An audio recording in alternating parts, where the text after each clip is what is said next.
of importance to man as we seek to live and protect organisms. However, it would be impossible to count all species on Earth. Hence, suitable sampling methods have been developed and tested over the years. We are now able to use these methods to determine species abundance and distribution and do several calculations to ensure suitable use of the habitat.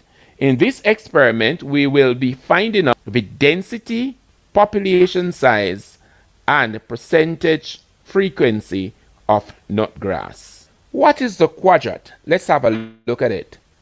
The quadrat is an apparatus used to sample stationary and slow-moving organisms like plants and moving animals, example millipede.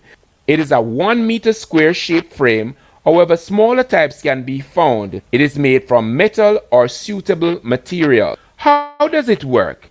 It is shown randomly in the identified sample area, and individual organisms being sampled are counted at each throw.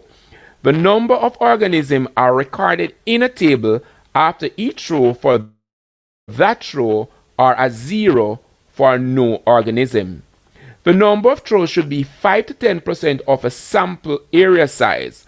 More throws will result in a greater accuracy of outcome. Organisms that fall halfway in the quadrat or more are counted. Calculations like percentage, frequency, density, population size are usually done using the data collected from the quadrat. Let's look at the lab. To sample an area, it is very important to observe the area. We would have seen a road, garbage, footpath, human activity, plants and animals in the area. The area is brightly lit and of course really windy. There is also a stream in the area. Having observed the area, it is important to identify what part of this area will be sampled. This is done by using flags to mark the area. The area is then measured. Having done the measurement, it's important to calculate how many throws will be done. Construct a table to record this data. Let's start sampling. Here we're looking for the nut grass. The particular grass is this grass. For the first throw, we have one organism. And as was said, it is recorded in the table. In our second throw, there is one organism. Third throw, 2 organisms. Fourth, 3.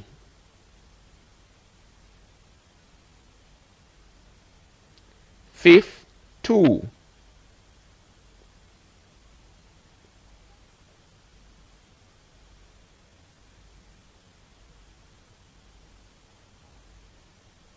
Here, it is important to note that these 2 organisms falls on the edge of a quadrat. Remember, it's said that once half or more of the organism is on the inside of a quadrat, they are counted. So here we would have 1, 2, 3.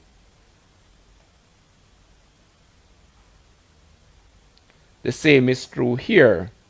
1, 2, 3, 4, 5.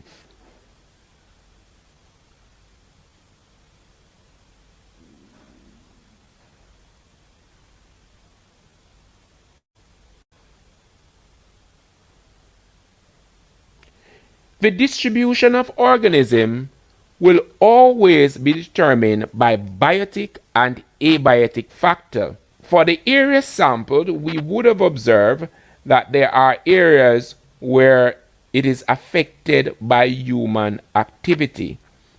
Garbage, paper, can, plastic, footpath. Biotic factors are the living component of the environment. And these would include disease, predation, symbiosis, competition, pollination, of course, camouflage. All these will determine where organisms decide to be. Of course, the distribution of the organism. Abiotic factors are the non-living component of the environment, and that too will determine how organisms are distributed. Light intensity, rainfall, wind, temperature, water, and of course soil pH and water salinity will always determine the distribution of organism. Let's look at the calculation for what we did. We recorded this data in our table. We used 10 samples instead of 8 that it should have been. We recorded 22 organisms. The total number of species found in the area is the sum of organisms from all the throws, which would amass to 22. Area sampled 800 meters square. Number of individuals per quadrant are the mean individual would equal 2.2. We arrived at that answer by dividing the number of individuals by the number of quadrant, gave us the mean to be 2.2 individual per quadrant. The density would be the total species divided by the total throw for the 1 meter quadrant. And of course, here we have 2.2 individuals per meter square. Population size, density multiplied by area of land, 2.2 multiplied by 800 would have given us 1,760 individuals for the area sampled. Percentage frequency, number of quadrant in which species is found, divided by the total number of quadrant, multiply by 100. Here we found the organism in all the throws, so it would have been 10 out of 10 multiplied by 100. It means that we have 100% frequency for the area studied. Our conclusion based on the aim would be 22 individuals per meter square, 1,760 individuals for the area sampled, and a percentage frequency of 100%. Thanks much for watching. Please be reminded to like, share, and subscribe. When you subscribe, remember to hit that notification bell and select all. Leave us a comment. Did you benefit from this video?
Good evening and welcome to Mr. Wilson Live.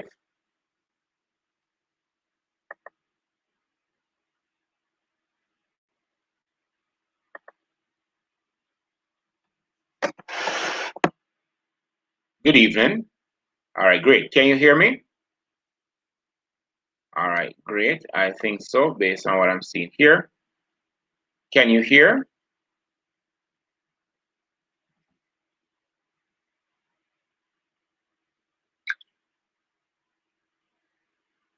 Okay, great, great, great, wonderful. All right, it's really nice to see us back here. We are going to be doing, well, this is the second to last class for the students who are doing biology. I think I might have a class tomorrow morning, just touching some little things, nothing too hard. And then, of course, we continue to work with the HSB student into Wednesday morning. I realize that a lot of persons were here pretty early, and I do hope that we had some healthy conversation and we are ready to tackle the challenges that lie ahead. I really don't want anyone to be too much afraid and panicking about tomorrow. Just treat it that it's a day that will come and a day that will definitely go.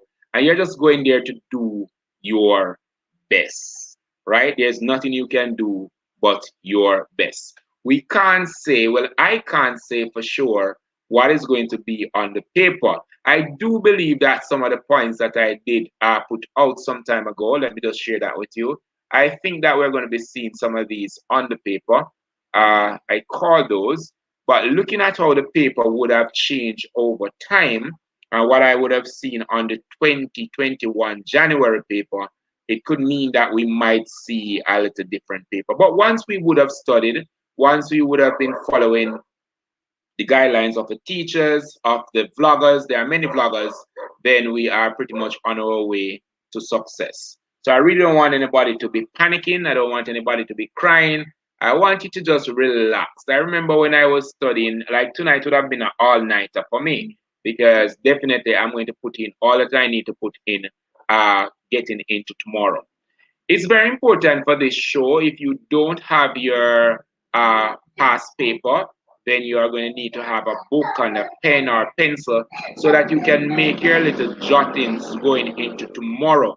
I don't know that you'll have enough time to go through this live after we would have completed tonight. So you'd have to make little summary notes heading on into tomorrow. I did put on the screen earlier. I actually was doing some reflection on what we did last night, and I think I can recall somebody said that the bacteria has a mitochondria. Might I remind us that the bacteria is a prokaryotic organism, which means that it has no membrane bound organelle. So the bacteria would not be having a, or the bacterium will not have a mitochondria. Now we know about mitochondria, and we want to make sure that we are using them well. No SBA for, okay.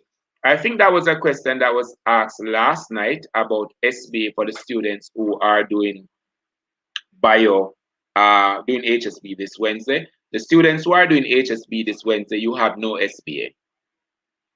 The students who are in grade 10 now, who are going to go into grade 11 next year, then you will be doing SBAs.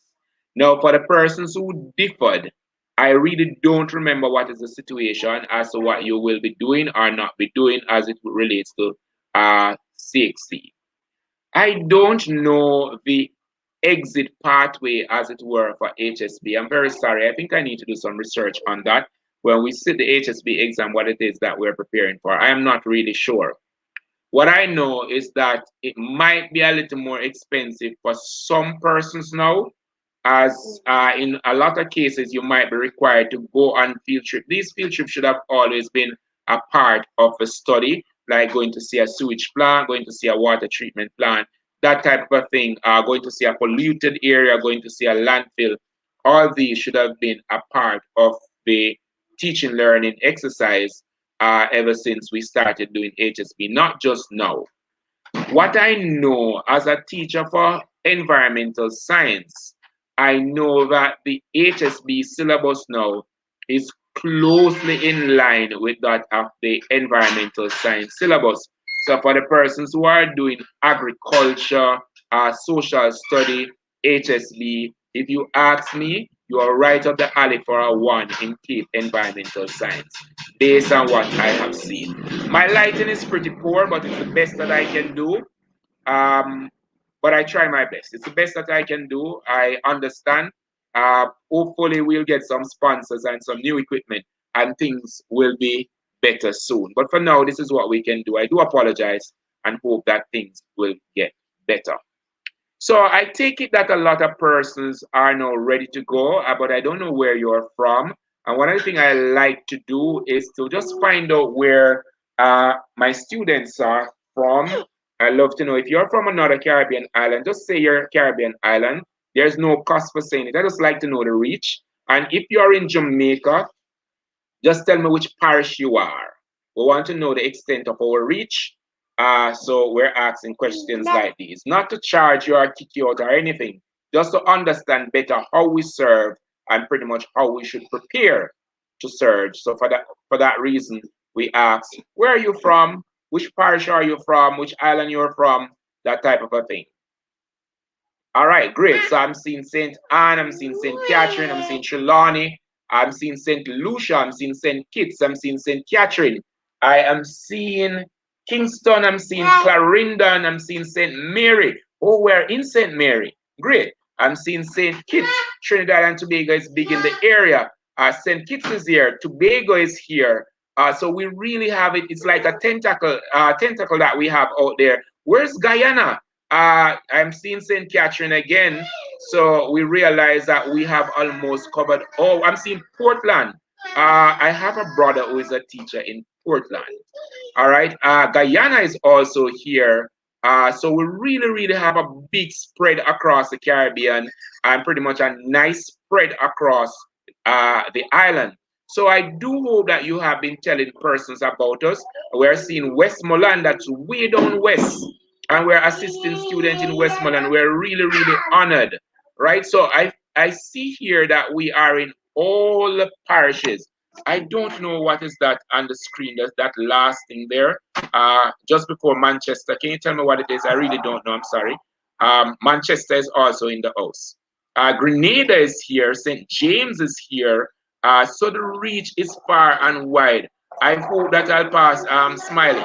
Kingston, I hope that I'll pass some persons on the road someday and we can talk because I really don't know these persons. It's really nice having you here. And I am really, really honored, or my team is honored to know that we're able to serve.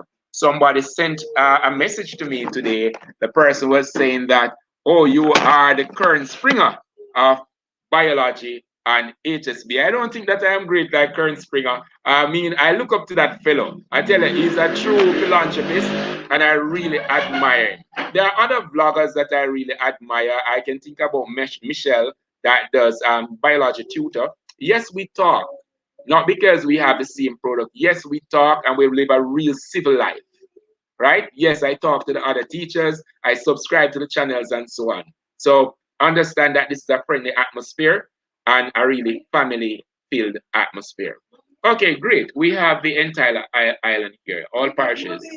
Okay, there's another biology teacher in the house, and she's saying, "Big up Mobe." I don't even know which parish I am supposed to big up or which island. I want to say big up St. Thomas. I want to say big up Portland. I went to Happy Grove High School out there on the fringes of Portland and St. Thomas. So I must say big up Portland, but I live in Clarendon and I live in Kingston and I am a Jamaican and I'm from the Caribbean. So just big up everybody and let's get right into the lesson. I'm really, really happy to see you guys. Let's go into the lesson. All right, great. So last night we had a fabulous time. And of course, I have been looking at the exam paper. And one of the things that I realized from looking at the exam paper, CXC is hell-bent that student-centered learning is the way to go. How do I know that? When I look at the graph that we did last night, it is not the regular graph that you are used to for enzyme. And it put a little problem on the brain as to how you should process. Now, tonight we are going to look at a similar graph, but I also observe, based on what CXC has been doing, that they need for you to be able to describe a graph. No, I only know about one textbook on the market that assists students in describing the graph. But tonight I have a little short clip to assist you with doing the graph. So not to worry. I see everybody is in the house now. So now we are ready to start. As I will say again, I am not the keeper of knowledge. I am here to share with you and to learn from you, right? So I'm going to be pushing the class to you. I will monitor the class, but pretty much it will be driven by you. The Caribbean is going student-centered learning like the world. So you have to find that answer and I will verify it. Let's move on into the lesson. So we're looking at the January 2021 paper. That is the paper today. Might I say thanks to my friend out of Trinidad who sent this paper to me. So I see we have a really strong family. It's a biology paper 2 and it's general proficiency. And when you get in that exam tomorrow, it should take you about 2 hours and 30 minutes to do the paper. The instruction should be somewhat similar to that which is on the screen now. Read the following instruction carefully. This paper consists of 6 questions in 2 sections. Answer all questions. Write your answers in the space provided in this booklet. Do not write in the margin. Where appropriate, answers should be, yes, illustrated by diagrams. And remember we said that once we talk about, I know I didn't say that to you, once we say discuss, a diagram that is annotated can be used to answer a question that asks for discussion. If you need to rewrite any answer and there is not enough space to do so on the original paper, you must use the extra lined pages provided at the back of this booklet. Remember to draw a line through original answer. All right. So if you are going to omit something, just put a line there that they will mark it that that is the thing. Don't mess up the paper. A single line is good because they might have to mark it depending on what you did. So remember to draw a line through the original answer. Now, if you use extra pages, you must write the question number clearly in the box provided at the top of the extra pages. And where relevant, include the question part beside your answer. So the question part here relates to whether it's going to be 2A, I, or II. You need to indicate that. Please be reminded you don't have to answer the question in any particular order. You are going to collect that paper. Having collected the paper, you are going to just browse through the paper, looking for those keywords that you know. I have a good grasp of diabetes. I have a good grasp of hypertension. I'm going to answer this one first. I understand symbiosis. I'm going to answer this one first. That type of a thing, that's going to be your approach on the paper. If you get to a question and it's too challenging, you want to just put a question sign with your pencil to the side of the margin that you can find this question very quickly before the end of the exam and move on to a question that you can answer.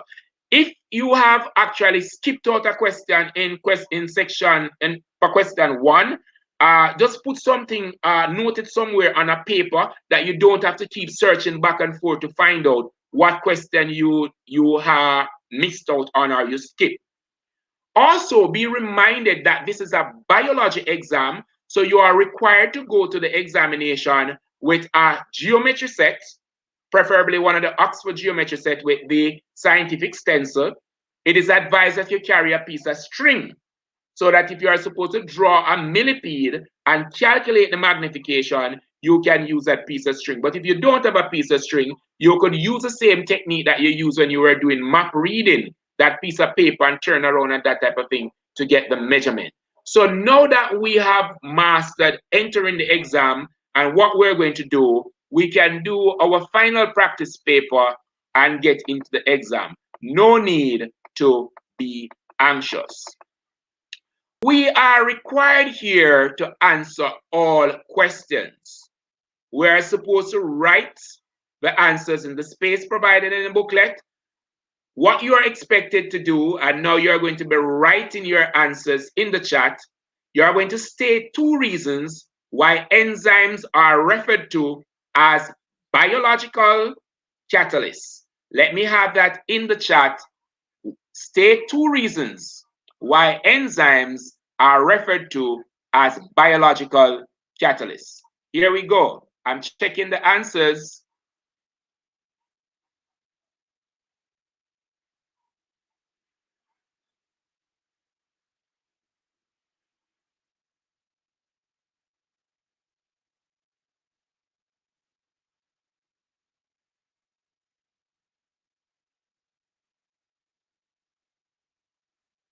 Speed up reaction, speed up reaction, speed up reaction. But remember, we said 2 because enzymes speed up reaction. I'm seeing a lot of that. They increase the rate of chemical reaction. I'm seeing just one thing, and I'm not seeing something that I can pop on the screen as yet. Okay, they speed up reaction. 1. Let me just look at this one to see if it has some merit. All right, it is on the screen. Let us look at this one to see. Let me just. Okay, it says that it speeds up the rate of reaction. They remain unchanged after the chemical reaction. All that is true. But we're still looking for something else. Now, remember, we want to answer the question that is asked. Why is it that they are considered 1, biological, and catalysts? So yes, they are catalysts because they speed up the reaction. But what about the biological part?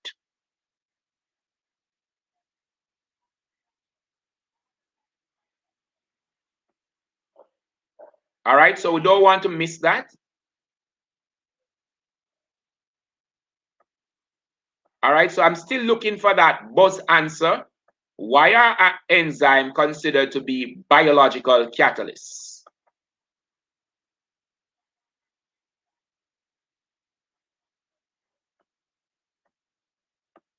All right, dig down somewhere deep and come up with that answer. You can. Let me look at this response. Enzyme function as catalysts. Enzyme function as catalysts go speed up reaction by lowering the activation energy. That is true.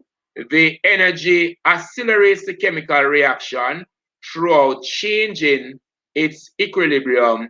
So it is called biologists. Biocatalysts. Biocatalysts. Let me see if I can find anything a little more suitable. Nice attempt.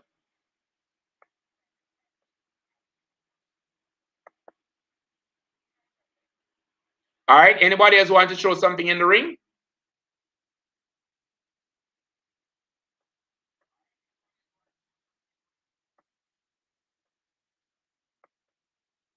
All right, so they are biological because they are produced by living things.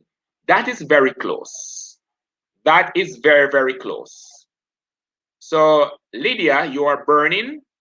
That is very, very close. So I want to go back to that one we placed on the screen just now. And then we want to add a little bit to it to see how best, where it will suit our need. So yes, everybody would have gotten the part that they are biological catalysts.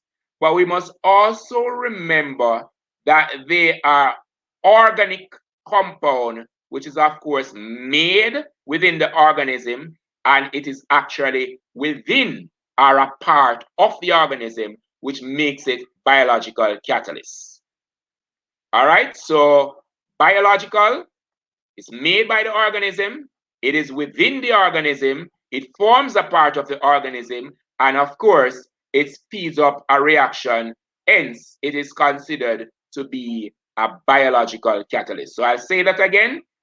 It is organic, it is made by the organism, it is within the organism, it is pretty much a part of the organism, making it biological, and of course, it speeds up the rate of a reaction by, of course, lowering the energy requirement. All right, so that was great. We have to warm up. I know that when you get started, you can be a little slow. So let's look at this one. Figure 1 shows the result obtained from an investigation of the effect of pH on the action of enzyme amylase. So we are looking at the enzyme amylase here, and I'm going to be playing around with you a little bit. I'm going to be testing your lab skill with this particular question. So please pay close attention. So I'll just minimize just a bit for you to see everything because I think you're going to be putting this on a table.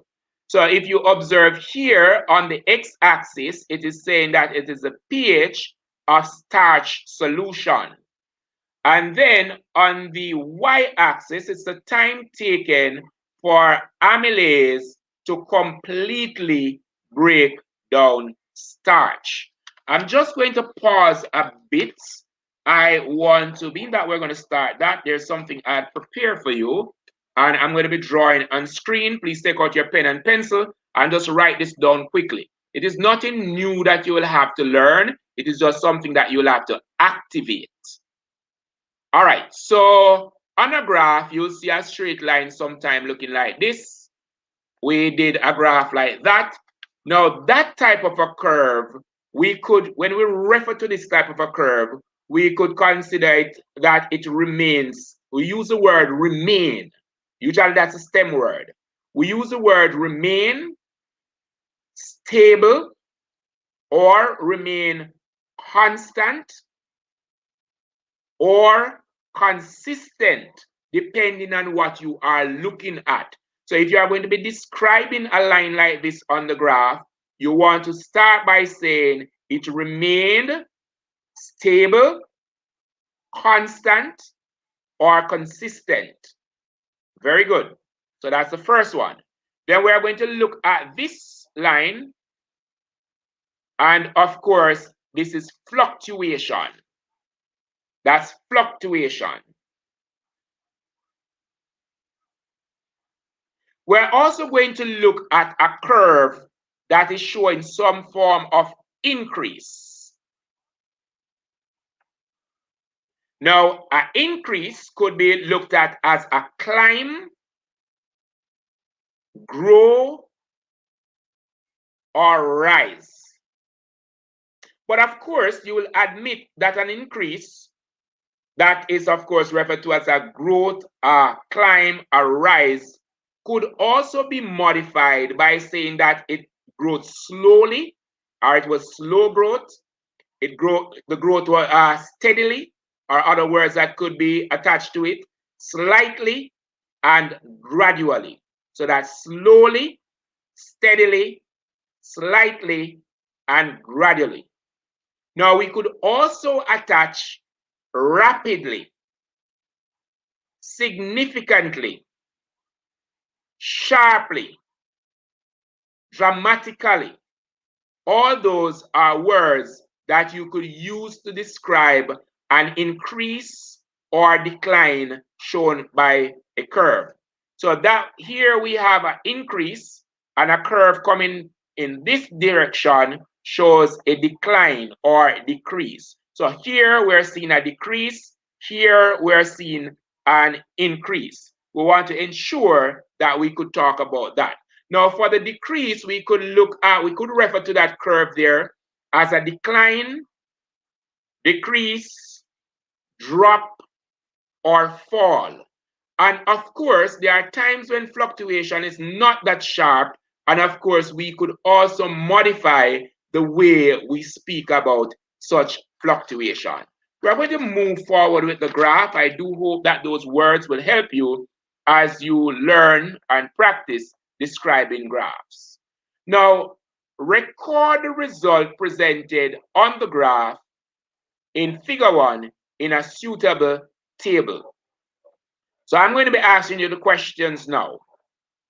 Can you tell me what variable will be in the first column? Let me have the name of the variable that you're going to be putting in your first column. please write it in the comment.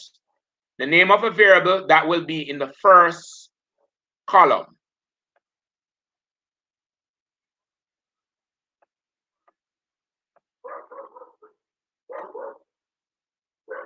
You are watching CSEC Biology TCP. I am Mr. Wilson, and we are streaming from Kingston, Jamaica.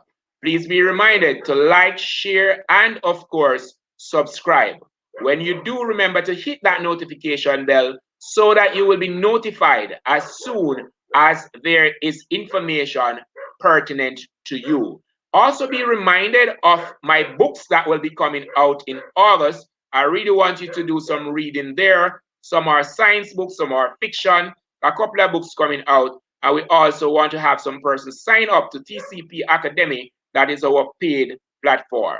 So we want now to look at what you're going to be putting in the first column of your table. Please be reminded that in the first column, we're going to be placing the independent variable. So the independent variable, like I'm seeing on screen, for the greater part, it is going to be nicely said here by Adams, it is going to be the pH of the start solution. So that will be in our first column. So what are we going to put in the second column of the table? Tell me, what are we going to put in the second column of the table? If you have not yet called your friends to join for the final hours for exam preparation, it might just be time to do so. A WhatsApp might very well help and put them closer to that one.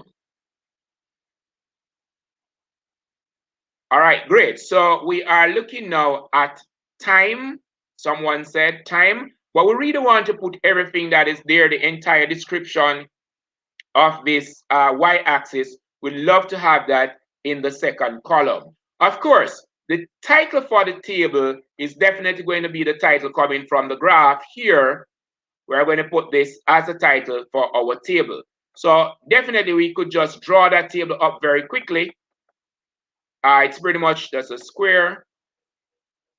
I'm doing it very quickly. Remember, a table should have 4 sides. And here they are testing your skill to see if you did do that food test lab and you know exactly how to construct a table. You should be using a ruler. It should have 4 sides. You should not draw in the margin. You should not repeat the unit in the cells. And if a blank cell is left in the table, you are supposed to place a hyphen in that cell. I'm going to just go up now, and I'm going to ask you to construct your table in your book, in your paper, and pretty much populate the table as we will use that information to answer questions as we move forward.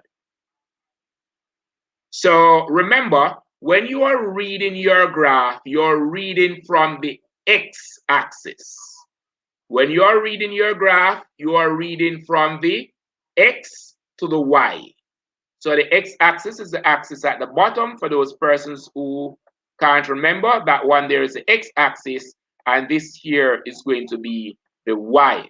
Also, once you're looking at the graph, you need to look at the scale. So if you observe here, it's 4, and this is not 3, this is going to be 4.5. So we need to make note of the scale. That comes out in our measurement and manipulation skill. All right, great. So I am assuming, being that we are only writing 5 points in our table, 5 by 2, 10, I take it that you would have completed constructing your table, and of course, you are now ready to move on to the other questions.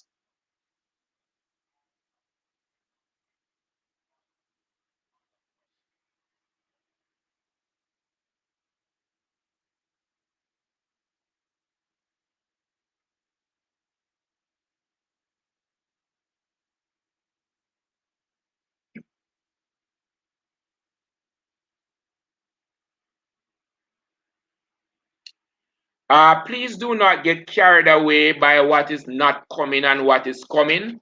You can't say that enzyme is not coming because enzyme is a part of nutrition. The nutrition topic is a big topic that spans from photosynthesis to holozoic nutrition. So let us not get caught in this thing, what is coming from what is not coming. In order to understand what is coming, the first thing we need to understand the syllabus.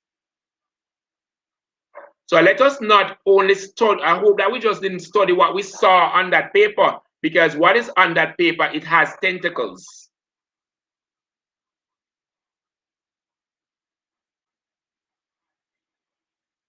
All right, great. So let's move on. I hope that you were pretty much advised by your teacher and you didn't just go out and say, I'm studying just these things that's written here, because it's deeper than what you saw. With reference to the rate of enzyme activity, suggest two reasons for the shape of a graph during each of the following pH range. So the shape of the graph between 4 and 5. The shape of the graph between 4 and 5, you are supposed to explain that. So let's look at that question again, and then we'll go right into that. So with reference to the rate of enzyme activity, suggest two reasons for the shape of a graph during each of the following. So you are going to give reasons why the graph is looking the way it is on the grid.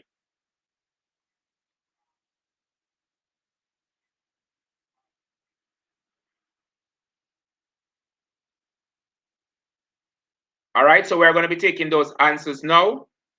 The two reasons why the graph would be looking like that.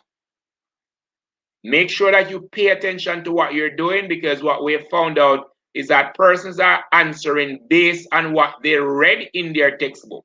But that's not what you should do. You should answer based on what is in front of you. As it were, for this lab, you should answer based on what is in front of you.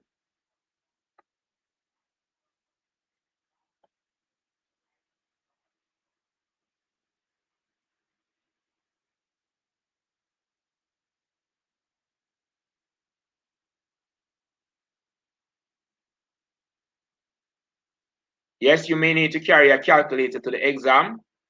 So activation energy is being lowered. So there is a decrease.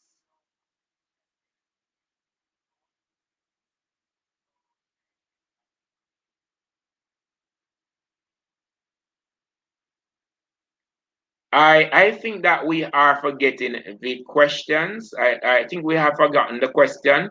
So I'm going to go back to the question. We are going to be very specific and we're not going to beat around the bush. It's not even about enzyme. It's about understanding how to interpret what's on a graph. So with reference to the rate of enzyme activity, suggests two reasons. We're looking at two reasons for the shape of the graph. Now, why is the graph shaped like it is shaped? So let us look at what is happening here. I'm going to come there one more time to look at what you have. And if you haven't come close to the answer, then I'll do the explanation. So let me just grab on this.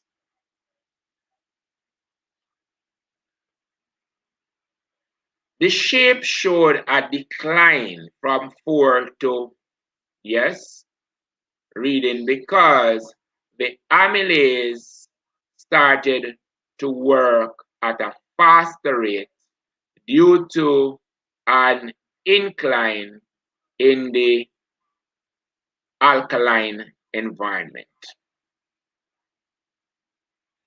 Yes, Lydia, I like it. So I am going to decode, but that is just one and you were supposed to give two. So what Lydia is saying, very simple for those persons who don't understand, she's saying as you move from left to right on the x-axis, if you're looking at that, you're seeing an incline in the alkaline environment. As you move that way, then the activities of the, let me just make sure I'm saying what she said. Then the enzyme really start working much faster. So that is what she's saying. She's reading from the x-axis. She now realized that as she moved to the right, the activity of the enzyme would have increased. I hope you're seeing that. All right. So what is the other reason? That's just one. That is correct, Lydia. Thank you very much.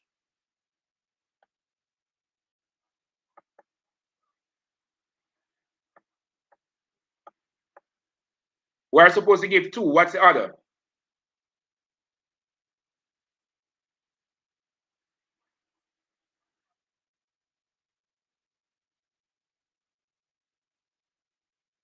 So as the pH increases from 4 to 5, the activity of the enzyme increases. You would have seen that as we move from, as Lydia said, as we move from left to right, the activity of the enzyme would have increased. Now, this increase would have caused a decrease in the time taken, so it would have lowered the time, or you could look at activation energy, the time taken for the was it starch to be completely broken down. So one, as we move from left to right, the enzyme activity got faster. Secondly, with this increase in speed, it had caused a decrease in the time taken for complete digestion.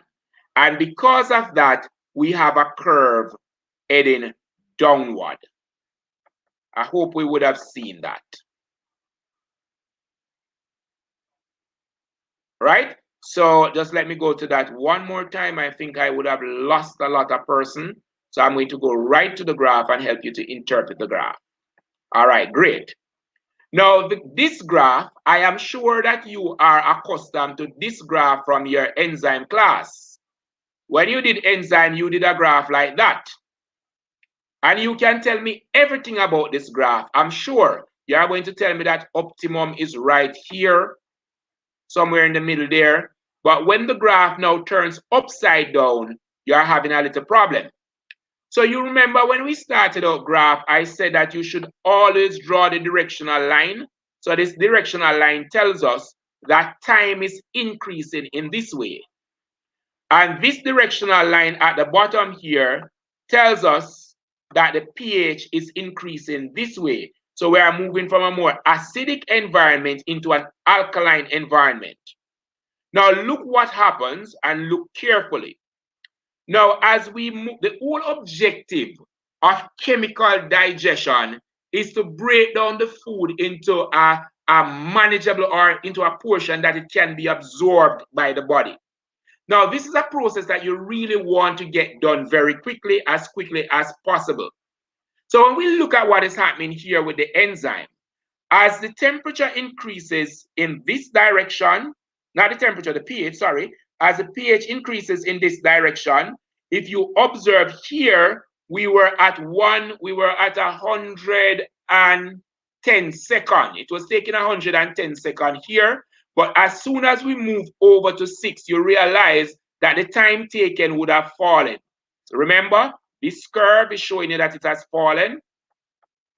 So as we come down, move to the right, what is happening? We're seeing now this curve is falling. All right. Now the curve is falling, indicating that it is taking less time. All right. So that is all that Lydia said. That is all that you need to do to interpret the graph. Read from this axis and map what is happening here. We will move on to the other question if there are no questions for me to answer. So tell us what is happening between pH 6 to 8. pH 6 to 8. So pH 6 is right here and pH 8 is right here. Tell us what is happening there. What is it that you should tell us? This is what you should tell us. You should tell us, with reference to the rate of enzyme activity, suggest 2 reasons for the shape of the graph during each of the following. So we just did 4 to 5, so we are now doing 6 to 8.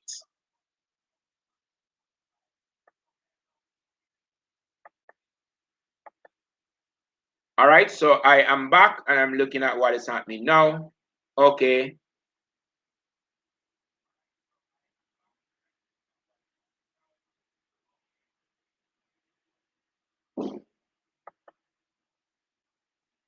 All right, so let's look at what's happening here.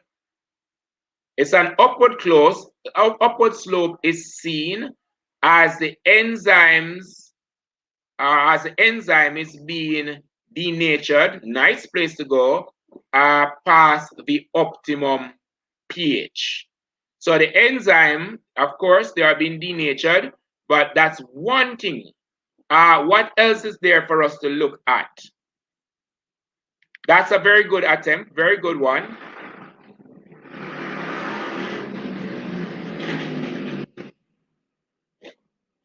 Let me look at this. As we move from right to left, I'm not even sure what is right and what is left. I'm not too sure how to read this, right or left. I'm not too sure what you're seeing on your side or how you interpret right or left. Would you like to write it as we move from the origin, or as we move from zero, or as we move from a more acidic environment to an alkaline environment? Would you like to write it that way that we can better interpret the right and left? Okay, the shape is increasing at 6 to 8 because the amylase start to work at a slower rate. Very good. The amylase is, of course, working at a slower pace. So let us look at some others, and we might just come up with a number of answers. As pH 6 to 8, at pH 6 to 8, the graph showed an incline due to the fact that the enzyme amylase started to become denatured, resulting in slower rates of starch being broken down. I think you are warming up now because I'm getting better answers now. Great. So let me look at the other. This is another, let us see what this is saying. The shape of a graph showed an increase, oh, that was increase, showed an increase in, in a sharp curve upward. This, I like that sharp curve upward. This is because decrease in enzyme activity, there are decreasing pH, decreasing pH. I'm not too sure where we're going with this. As we move from 4 upward, the pH is increasing. You know? The enzymes are denatured,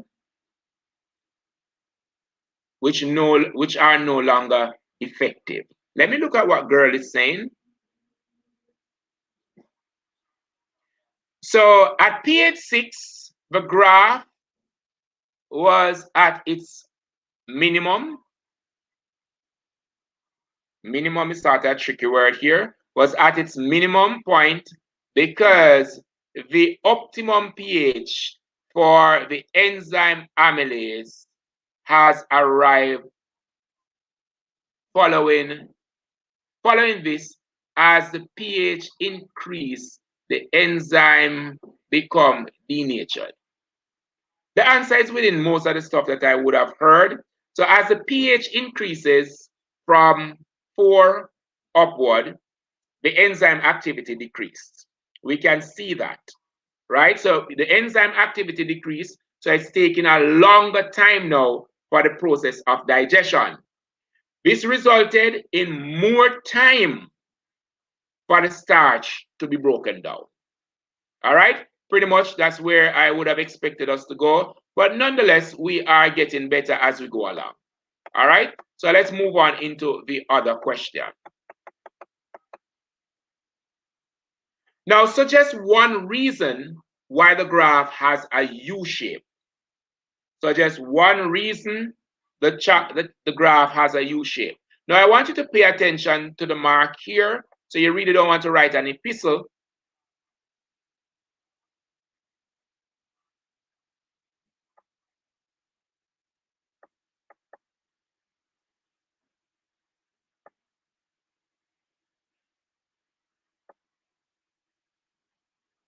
All right, let's look at one here. All right, we're looking at something on the screen. A U shape is seen because time is on the y-axis when it should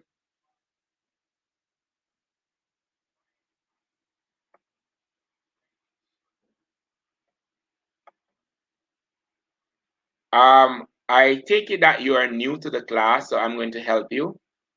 There is no real rule as to what, based on what you've said about the axis.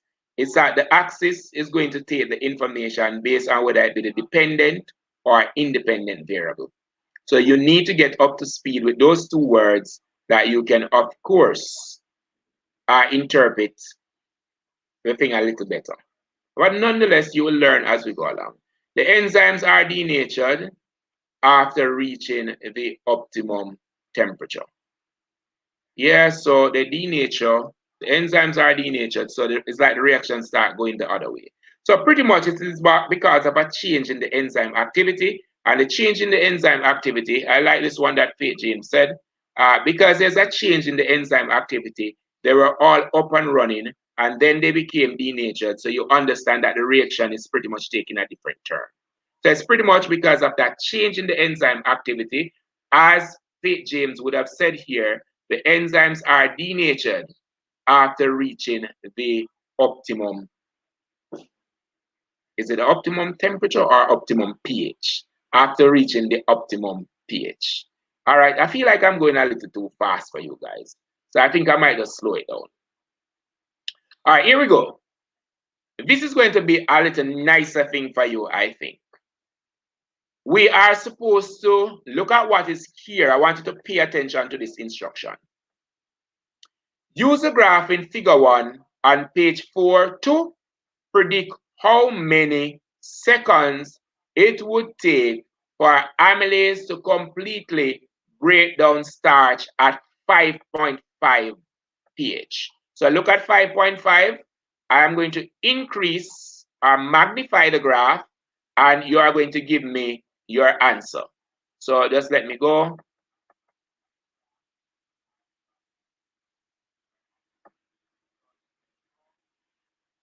At 5.5, what is your reading?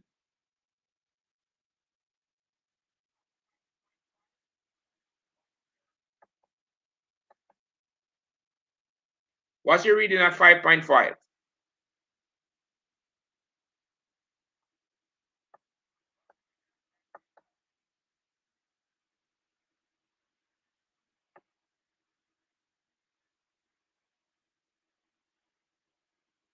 Guys, don't panic. You'll be fine.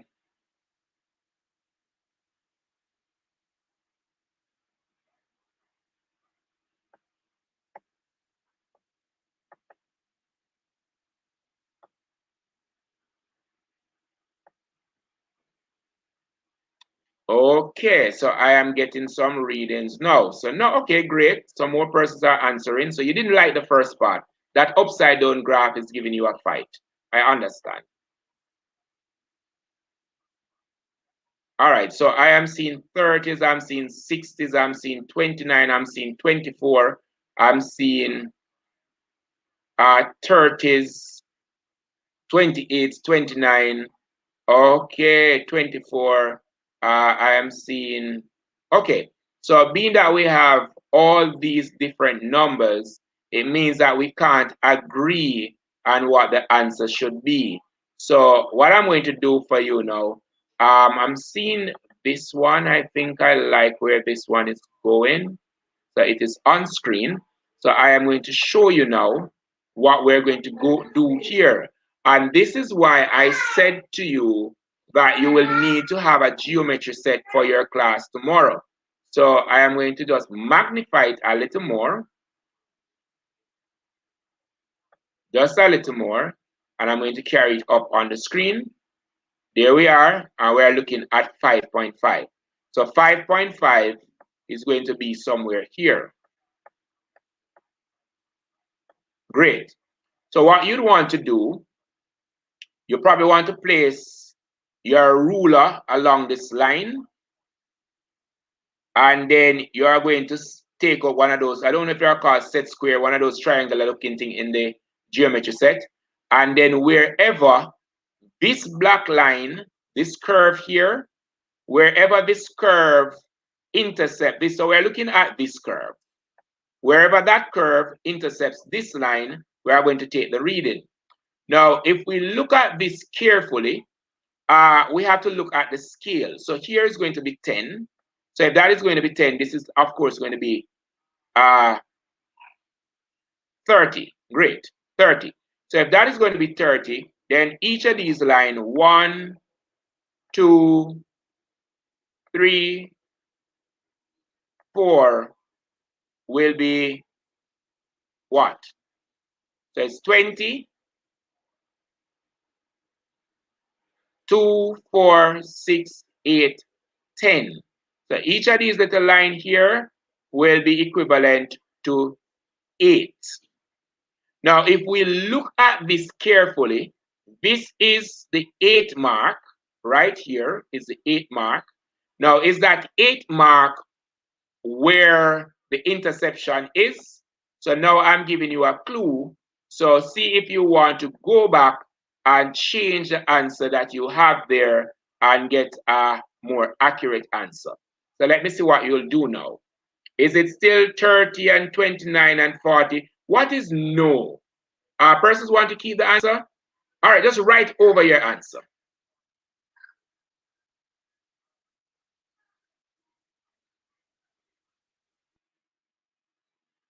Okay, so I will go with this answer. I'll go with 29. And I'm going with 29. I'm going to tell you why I'm going with 29. I'm going with 29 because if you were supposed to look closely at what is on the screen, you would realize that it's somewhere midway. So we have this line and then we have this line up there. So you're seeing that this is 28. So midway here is going to be somewhere 29. And then up here, it's going to be 30. All right. So for the persons, I think, who pretty much got 29, I think you would have done a wonderful job. So remember what you're going to do. I am just going to draw it over. You're going to put your ruler along this line here. And then that triangular thing from your geometry set, I'm sorry, I don't know what it is called. Probably a set square. You're going to put it along that line. It looks something like that. Great. And you are going to take your reading at the top here of the set square. I do hope that that provided some assistance as to how you should read a graph if you were to see a graph on the exam. What we know is that probably all the exams since 2016 for biology, probably with the exception of one, would have had a graph as the first question. We don't know if that will change. All right, great. So we're going to move on to the other question. I do hope that we got that just now and we're able to construct that table with the 4 sides and put in the headings and so on. We know the U shape, why we got that. All right, let's look at that. We are now supposed to determine the optimum pH of amylase. So we are going to look at the optimum pH of amylase. We'll have to go back to that graph. So look at what is happening with the graph. Where are we going to find optimum on this graph? Write your answer in the chat for me. Oh, wow, that seemed to have been easy for a lot of persons. So the answer is on screen, or should be on screen anytime now. There we are, the answer is on screen, and I'll quickly just show you that and move right along. So what we're accustomed to when we did graph in class is that there's an arch like that, and the optimum is in the middle somewhere there. So the optimum is, of course, going to be here. What makes it the optimum? At 6, pH 6, it is taking the shortest time, which is 20 seconds, to completely break down the amylase. All right? I might need to erase all of these lines so that I don't confuse you with them as we move along. All right, so I move down again. So 6 is correct. So let's look at the other question.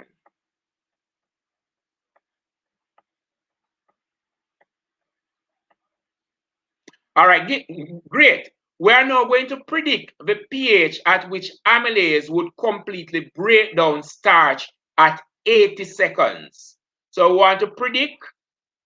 Now we are going to predict the pH at which amylase would completely break down starch at 80 seconds. So let us go right back to the graph.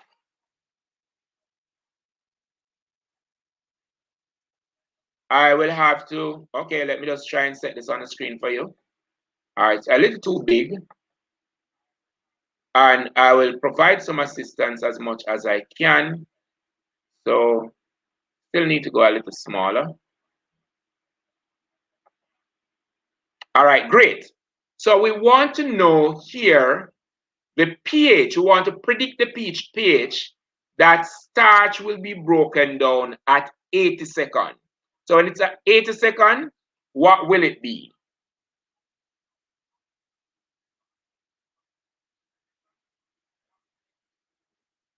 All right, so what I'm going to do for you, I'm just going to use my pencil to spot the lines so you can see them. So we have one line here in red. I hope you can see that. One there in red, one here in, that's the other. That is the other. So we have the 4 lines. These red dots, they are showing the lines, right? And I could do it down here again for you. One there, one there, one here, and one there. All right, see if you can get the reading there. Let me check on over to see how well you are doing. Oh, 4.4, 4.5. I think I like 4.5. Oh, there's a better answer here. Look at that answer. No, that's not the lull. This is the one I want to do. No, that's not the one I want to show. This is the one I want to show you. All right. 4.5 is, no, that's not. No, this is what I want to show you. I'm sorry. All right, great. Look at that answer. 4.45. Can we identify with 4.45? The fact that we have so many persons with different answers, we are going to look at it. All right, great. So we're going to be doing the same thing with the ruler. We're going to place the ruler along this line and try to find a point where it would intercept 80. So wherever this curve here intercept this line here, that is where we're going to take the reading. And that is going to be somewhere around here. Just let me make it much, much bigger so that I am not telling you anything that you shouldn't hear.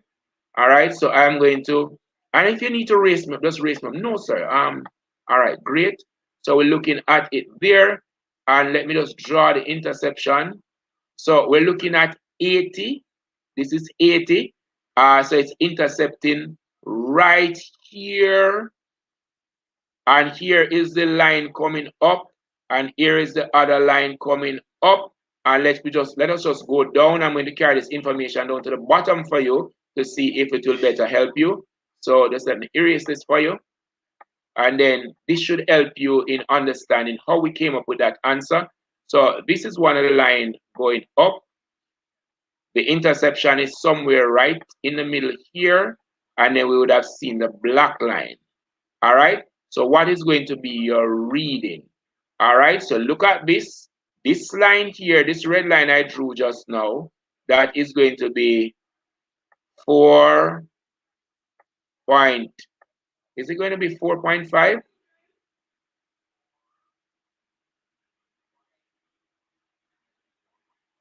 So this red line here is going to be 4.5. So what we want to find out is what will this line be? All right. And that is how we came up with that 4.44. Because if we were supposed to look at this and count it right across, we would have 1, 2, 3, 4, 5, 6, 7, 8, 9, 10. So we could say 4.1, 4.2, 4.3, 4.4, and then the middle between 4.4 and 4.5, what will that be? Tell me, mathematician, if we are correct, are we spot on? Is everything fine? We can go. All right, look like a lot of persons are with me now. Great. So we can move right along. Thank you very much. All right, so let's move on. And all that is the measurement and manipulation work that you did in your SBA. That is what has been checked there in those questions. Let's look at this one. With reference to figure 1 on page 4, describe a suitable procedure that can be used to investigate the effect of pH on the time taken for amylase to digest the starch. So based on what you saw, based on that graph, now you are going to write the procedure. I'm sure you can write a procedure because you did your planning and design lab and you have been doing a lot of ORR, so you are very good at that. Now, I want you to write your procedure for me. We have been doing some sketch writing, and in the sketch writing, I am thinking that a lot of things are missing, or we are taking a lot of things for granted, and I love to see what you do for 6 marks. So that is for 6 marks, 5 marks. What will your procedure be? Let me see how you started. All right, so what we want to do, here we are looking at pH. So pH, apparatus we're going to need, we might need a pH meter. 2, we are looking at time, so we will definitely need a stopwatch. 3, because we are looking at pH, we are going to need varying pH chemical, and we will need about 5 test tubes, I think. Let's look at it. Let me just walk you through that quickly for those persons who have not mastered the labs as yet. All right, so we're going to need 1 test tube, 2 test tubes, 3, 4, 5 test tubes. So if you observe all these test tubes, just let me erase this and just help you to put together what you're supposed to do. So all these test tubes, if you observe, they are at different pH, right? Because the scale tells you the pH that they are at.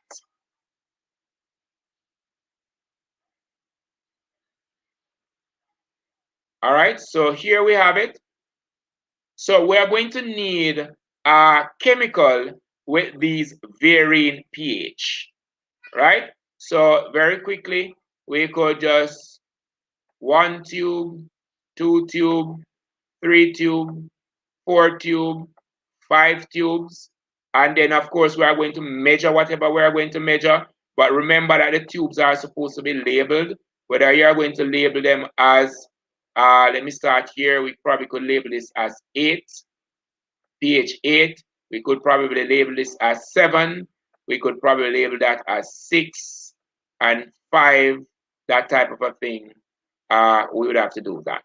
But what is it that you'll be doing? I've given you a whole lot of clue there as to what is required of you.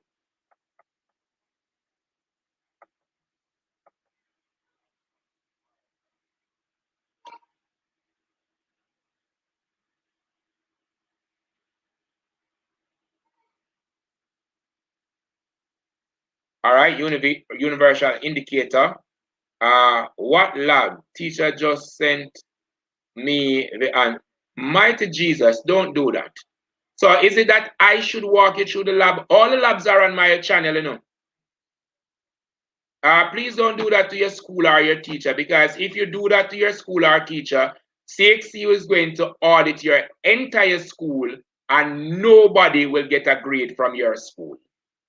It doesn't matter which exam they are doing, that would have been cheating, and CXC would not award anybody at your school a grade, whether they are doing POB, IT, English, or whatever. If your teacher did that and you communicate that, nobody at your school will be getting back a grade.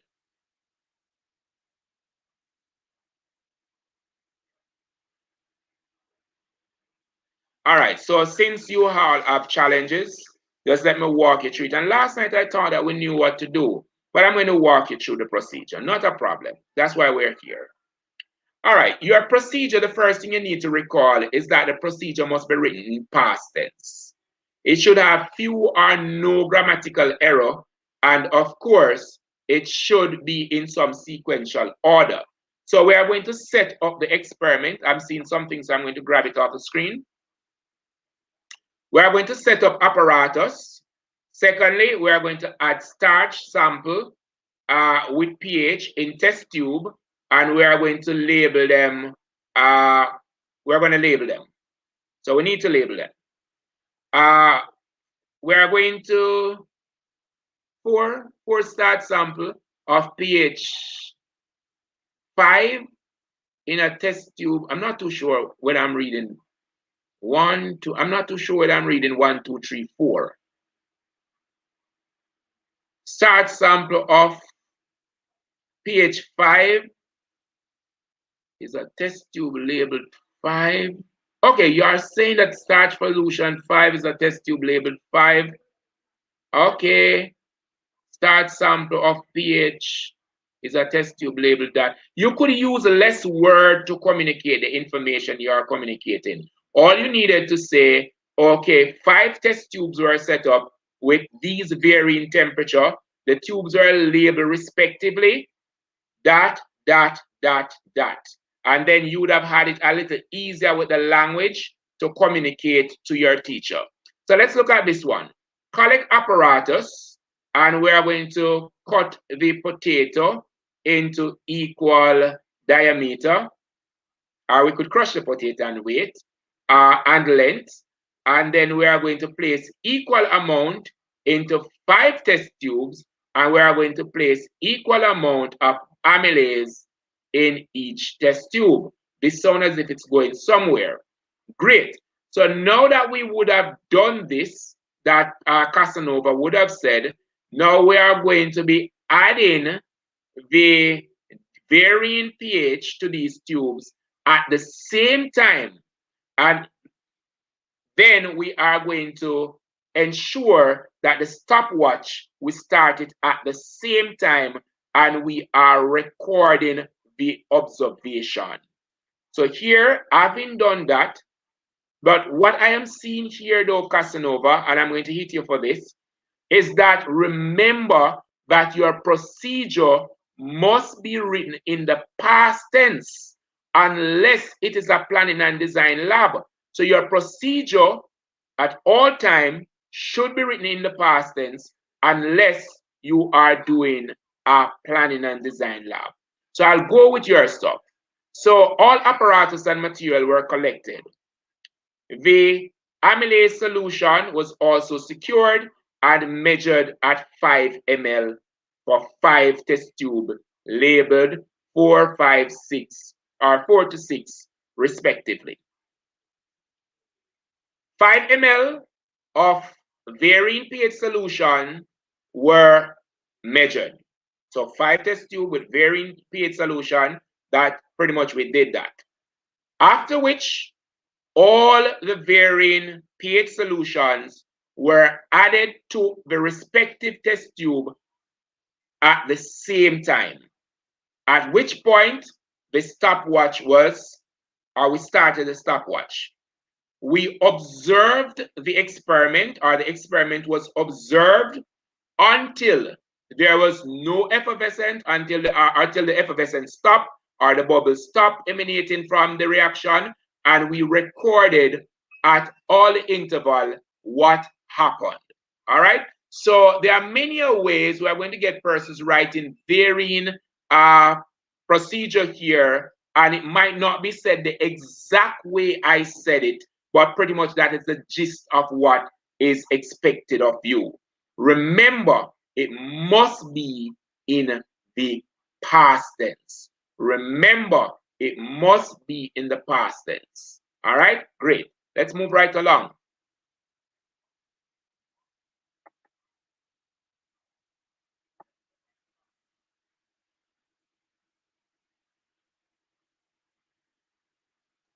Okay, here we have another question.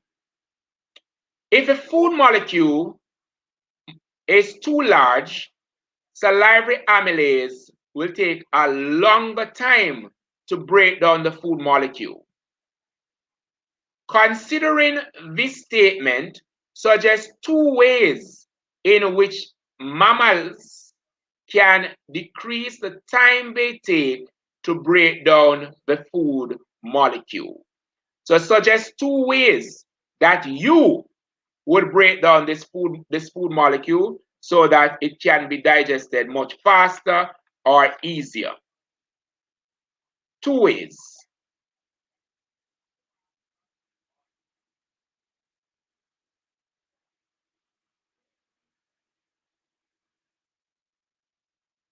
Mechanical digestion, that's a good one.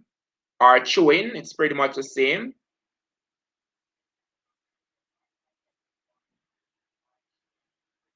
And here we have another, the addition of saliva.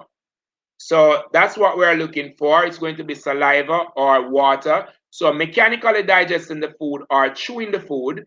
And of course, to add mucus or saliva or water to the food, that's exactly what we are looking for. No, no, no. Girl, that is not the answer that we're looking for. We're looking for something that is standard. How is it that you break down the food to make it more accessible to the enzymes? And it's always going to be mechanical digestion by chewing and the addition of saliva or water. All right, great. That was a good answer, Adam, and the person who provided the other answer. Congrats, and to all those who got it right, congrats, and other person will be doing better as we move along. Okay, great. Let's look at this table now. We're still on nutrition. All we have done so far is nutrition. Carbohydrates are an essential part of a balanced diet, along with vitamins and minerals. Complete table 1 below, which shows important vitamin in the diet and their related deficiency disease. So here we're looking at the table and we have vitamin C here. So you are going to tell me now the deficiency for vitamin C. Let's do that one first. What is the deficiency for vitamin C called? All right, once we get the answer, yes, we want to hear from everyone, but we have a little time constraint, so wait a little bit. There we have the answer, scurvy. All right, vitamin C, scurvy. The deficiency is going to be scurvy. And those persons who are doing HSB, they'll be very, very happy because all we have done today so far, though we are looking at the biology syllabus, it is the exact thing that is on the HSB syllabus. What about this? There is abnormal clotting of the blood. Which vitamin and or mineral is responsible for that? Which vitamin and or mineral is responsible for clotting?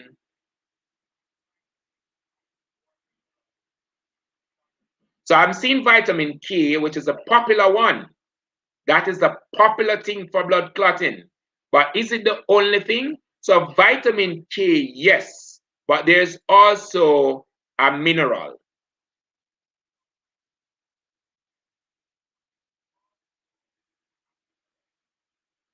Anybody want to put them together?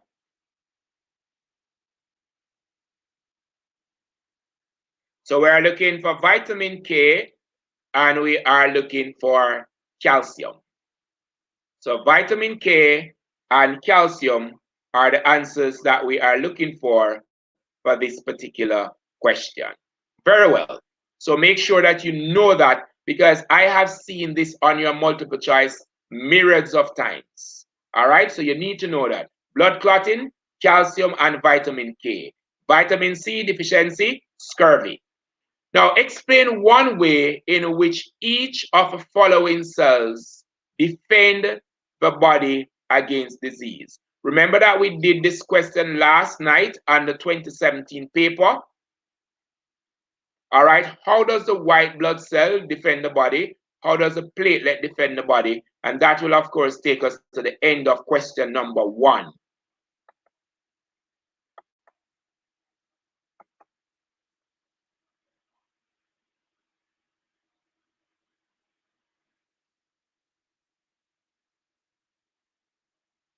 Look at this. And I am not hitting anyone, but I do show good answers and answers that are not so good. So white blood cell fight the pathogen. Now at CXC, we are expecting a little more. All right, at CXC, you could say a little more. All right, let us look at this one. There are some little things that makes the difference between a 1 and probably a 3 or a 4. We want to ensure that we are sort of promoting that 1 vibes in you. So white blood cells, look at this one.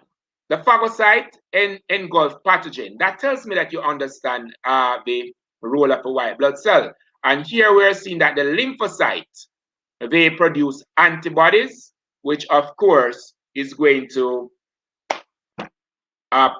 effect some control. And it is done many, many ways when it gets in the blood there. So we want something looking like this where you are naming things and you understand what X does and what Y does. Not just to say that the white blood cell, the question itself said exactly what I placed on the screen before. So you really don't want to do that. It's not going to gain you the marks that you are looking for. All right, great. Now the platelets. What's the function of the platelets? Now the platelets, let's look at this one.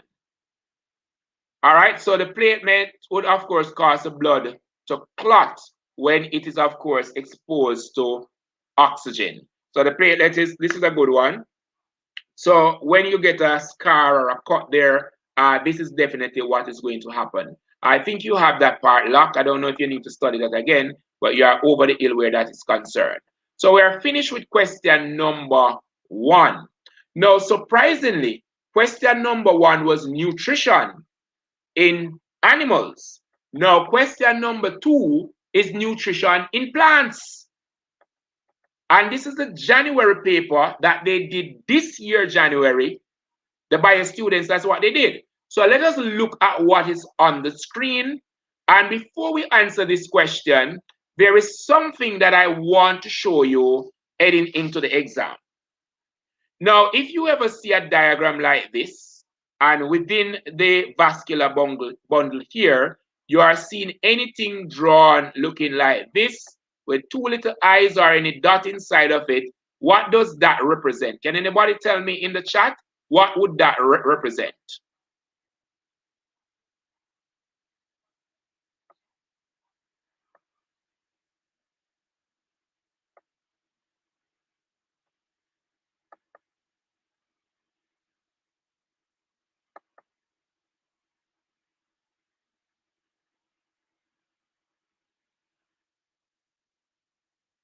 All right, so let me look at what's happening here.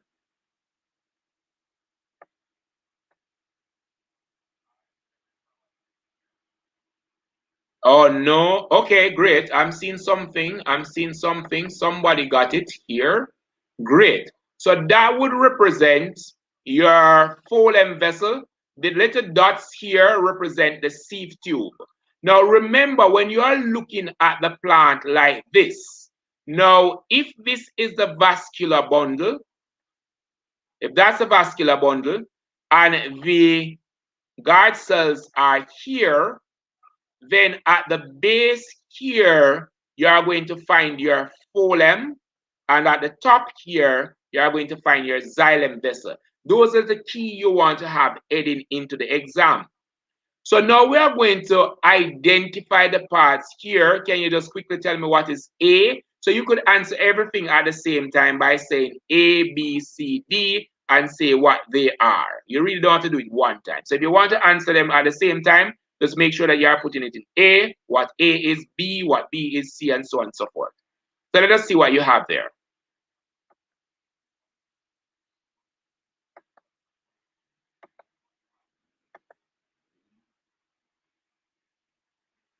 Remember, in labeling, it must be descriptive. And descriptive here is that you're going to use A, B, or C to identify the part that you're labeling. So you're going to use A, B, or C. We won't know what you're talking about. For some person, the feed is very slow. For some person, the feed is very, very fast. So we want to make sure that you're answering the right question. So there we go. One person is saying that A is the waxy cuticle. Another person is saying that, okay, so based on the answers that I'm getting, it suggests to me that I need to get this a little large on the screen for you because persons are making mistakes that usually students don't make. So just let me just get it a little big on the screen for you. All right, so persons who made error, then you can correct your error now.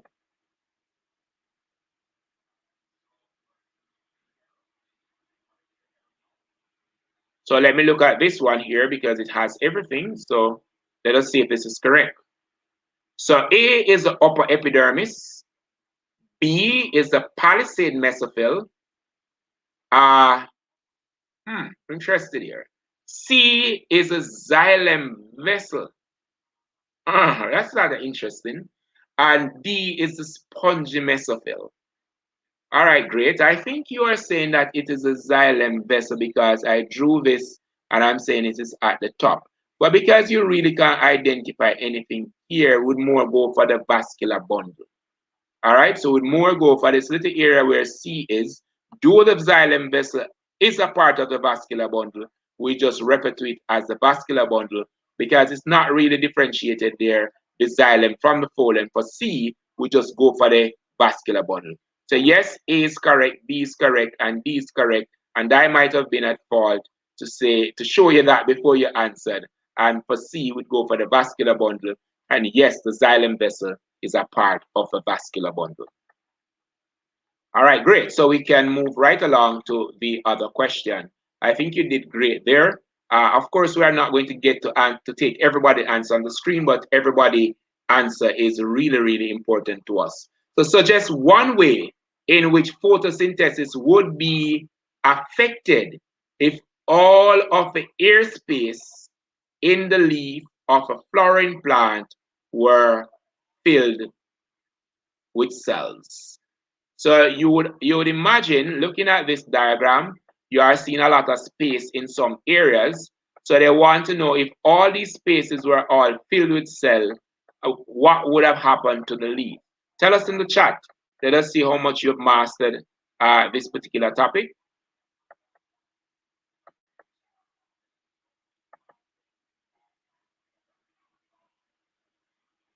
You are watching CSEC Biology TCP from the TCP Academy. I am Mr. Wilson, and we're streaming from Kingston, Jamaica. This is what we tend to do for our kids. We're trying our best to ensure that everybody gets that opportunity for an A in the exam. We're pretty cognizant that a lot of students were within detached of their schools and teacher. So we have made ourselves available for the past year, teaching 3 days a week, free, 7.5 hour per week. And we've had a lot of students. I'm very sorry that everybody didn't get to join then. I'm sure that we wouldn't be complaining in most cases now. So I'm looking at Walker, what Walker has to say here. Walker is saying that there would be no space for oxygen. Once you use the word diffusion or diffuse, you pretty much understand what you're saying. Diffuse out and carbon dioxide to diffuse in and cause the rate of photosynthesis in the leaf to greatly decrease. This is like very good Walker. So if the rate of photosynthesis would have decreased and this is not corrected, then we understand that within short order, the plant then would start to go through etiolation depending on the type of plant, or the plant will eventually die. That's a very good answer, Walker. Very, very good answer. All right, so we move on to another question.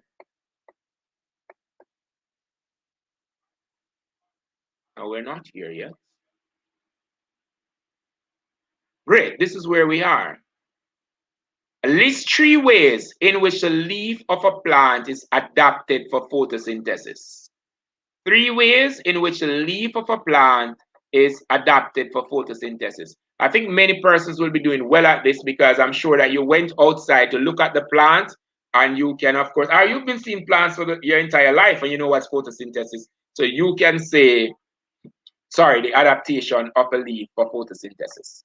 Let me see what you have here.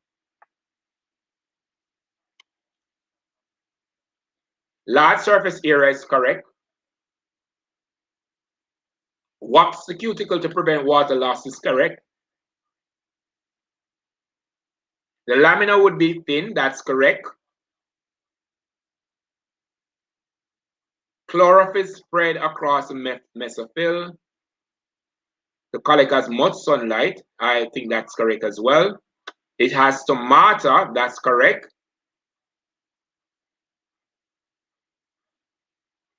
The leaf is thin to allow diffusion, that's correct. The carrier gaseous exchange, yeah, that would fall somewhere where the stomata is. Thin, lamina thin, they usually lie 90 degrees to the sunlight, yes, that's correct. And the stomata there for gaseous exchange, large surface area and thin, that's correct.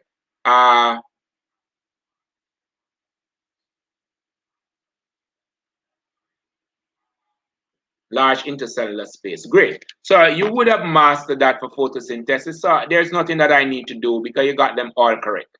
Great. All right, so let's look at this question now. Now, state if there is any difference between the function of a plant chromosome and the function of an animal chromosome. Now, please pay attention to the words that are highlighted. And if there is any teacher in the room, I am definitely going to call on you, as I'm almost certain we might have a debate here.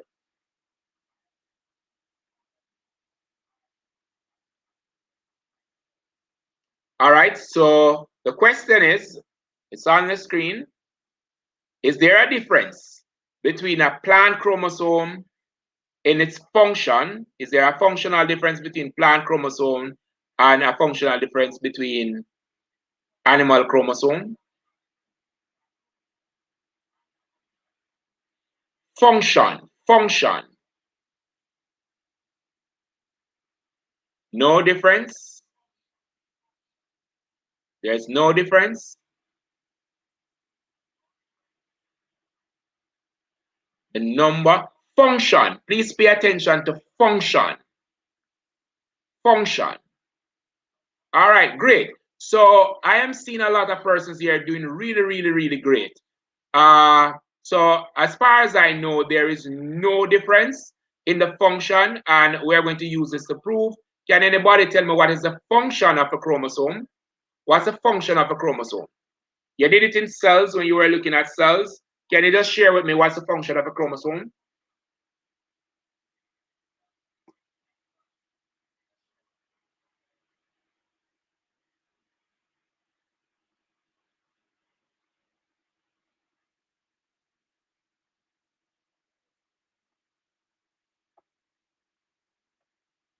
So they carry genetic information within the DNA. So if that is going to be true, then of course, there is no difference in the chromosome. All right, great. So that's what we know about chromosome and what they do. I am seeing the chromosome now appearing on the exam paper pretty often, where they're asking questions like, what is a chromosome? And that little thing that you did at primary school about culture of protein, that's not what they're looking for. They're looking for the definition with the histone. All right, the helix being wrapped around the histone. That's more what they're looking for. Now, state one reason for your answer. And we would have looked at that. The function, pretty much they carry out the same function, which is to carry genetic information.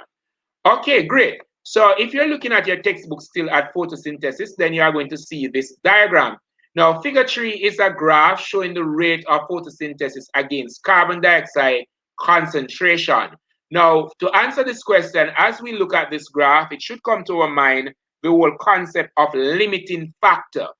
All right, so the rate of photosynthesis against carbon dioxide concentration. Now describe the region of the, let me just underline this. Let me just underline this. Now what they want you to answer is this. You are going to describe the region of a line labeled A. So you are going to describe this part of the line. And that you are going to pull on the information I gave you just now. as to describing the curves on a graph.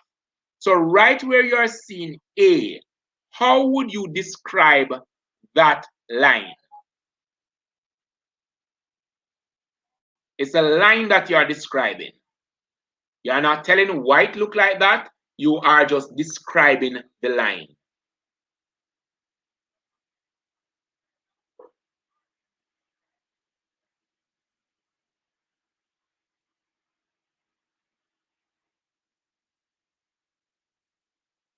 You are describing the line.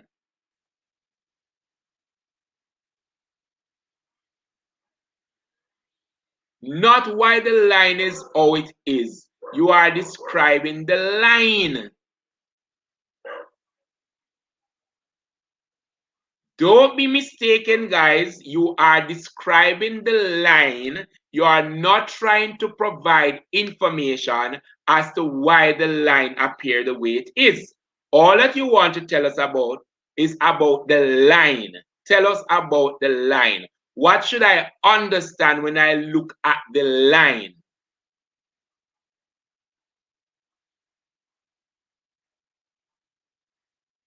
So I am seeing some things on screen and a lot of things. It might be not as specific as we can get. I know that some persons didn't get a whole lot of training with graphs. All right, so we're seeing some things and we're seeing it's increasing upward. What else could be said to that? Yes, it is showing some increase. Definitely. It is showing some increase. We're sure of that.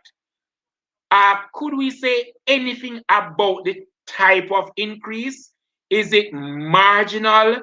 Is it significant? Is the line showing a rapid increase in whatever is happening? Could we be a little more specific? Remember, we are looking at the line.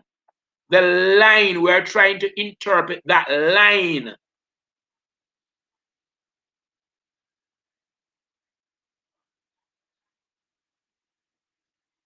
So the line is showing a significant increase in whatever is happening there. Somebody is saying that it is a steady increase. So another person is saying that it is rapid increase.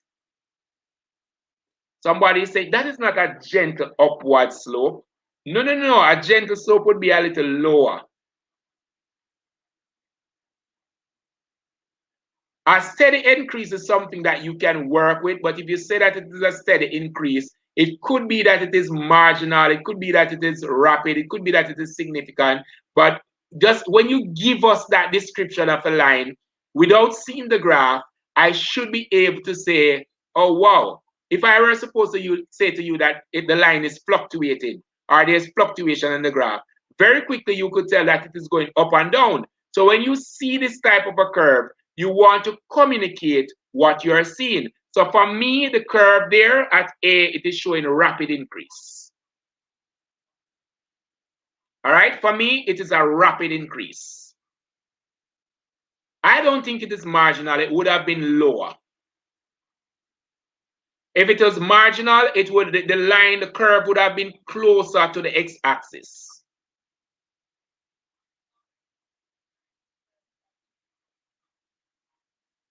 Yes, the line starts from the origin, which means that it is starting at 0.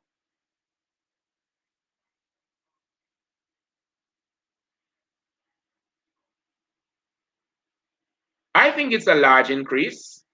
Yes, it starts from the origin, but we are talking about at A. We're not talking about the origin. Right where you are seeing A. You think I need to magnify it? I want you guys to get it. I need to spend a little time on this that we can really interpret these things.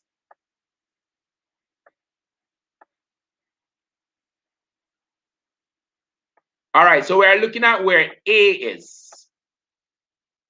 Where A is. All right, look at that. So persons are saying marginal. If it is marginal, then it would have been something more like this. A little slide something coming up like that. But look at this, zoops, diagonal. We could almost go for exponential, where we are going up like that. We could almost go for exponential. All right, great. So we have to now learn to interpret that question. Now look what I'm going to do for you. I am going to now show you the question which follows, that if you had used the answer that you gave me first, you would not be answering this question. Instead, you would have been answering this question. So look at this question now and see how your answer would have differed. It says, using the principles of photosynthesis to suggest one reason for the shape of the graph in the region A. So the first thing we showed you, we asked you to do was to describe the graph. Now let me just pull your memory to something. You remember when you were doing the sigmoid growth curve? And you had the log phase and the exponential phase and all of that? Now, if you were supposed to use that knowledge, that would help you to answer this question. If you had mastered that back then, that would help you to master this question. And then somewhere we have here, and then we have a dieback somewhere coming down there. Remember that? When you did ecology and you did this curve, it's called the S curve or the sigmoid growth curve. So answer this question for me very quickly.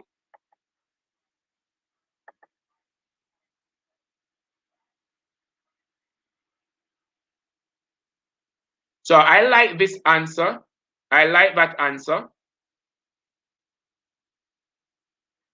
The rate of reaction pretty much increased rapidly. So there was a rapid increase in whatever was happening there. Let me see what's here. Light was little in the particular period of time, hence the rate of photosynthesis was slow. The rate of photosynthesis wasn't slow there. You wouldn't call it, based on the angle of that curve, you wouldn't call it slow. Remember, the first thing we did, we tried to interpret what was happening with the curve. And then we tried to explain why the curve was like what it was based on what we said. All right, so we are saying here, just let's get back to the graph and see if we can give a reason for the shape of that graph.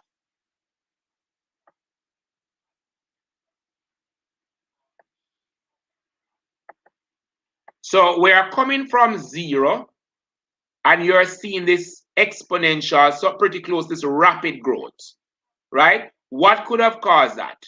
Now, what could have caused it for me is that all the environmental factors that pretty much causes photosynthesis to happen or occur at a favorable rate, they are present. So you would realize that there's abundance of carbon dioxide, there would have been the right temperature, it would have had the right amount of water and the right amount of lighting. So everything is there in the right proportion. So right away we have a kickstart. So this is not like, it's probably like you're taking this plant outside of the house and you are putting it out into the sun.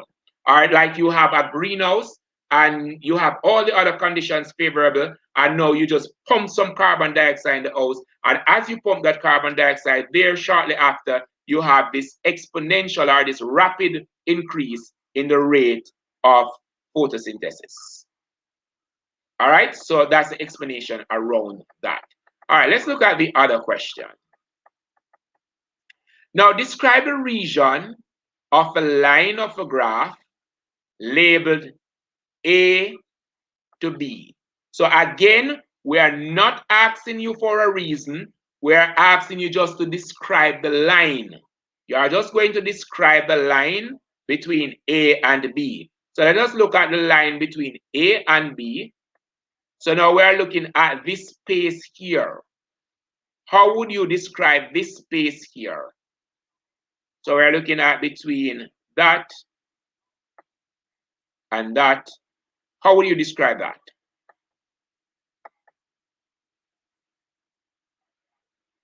Gradually sloped, steady graph, gradually sloping upward. Let me look at this one. It says a lot, so let me see what's been said there. No, that's not the one. We're finished when the paper is finished. But remember that it's an open class, so persons are allowed to come and go.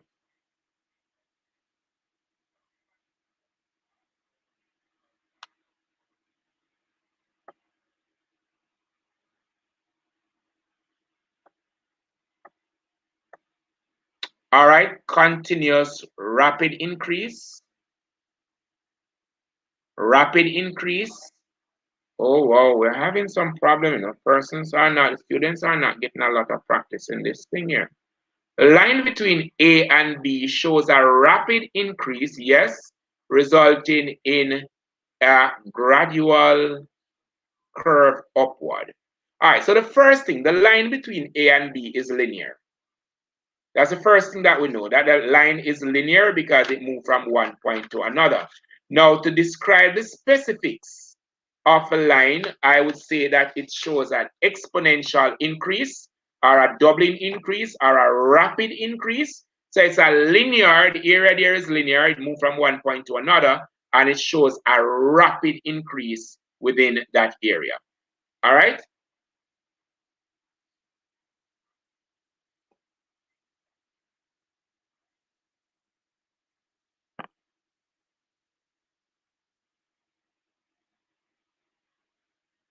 All right, so we're seeing that rapid increase in the rate of photosynthesis. So linear, you could look for the word linear, and you could look for the word exponential. All right, linear, exponential, rapid, those words you could just look at. And we're just looking at this point here between A and B. All right, so we move right along. This paper seemed to be a little more challenging for you guys. You were like flowing through the paper last night.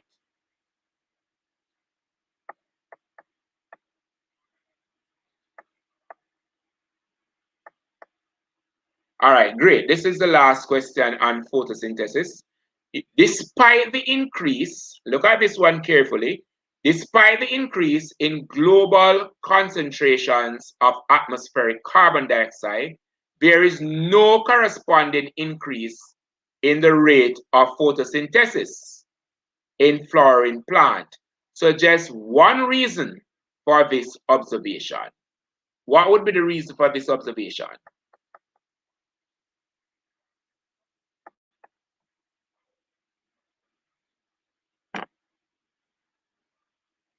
All right, just tell me in the chat there.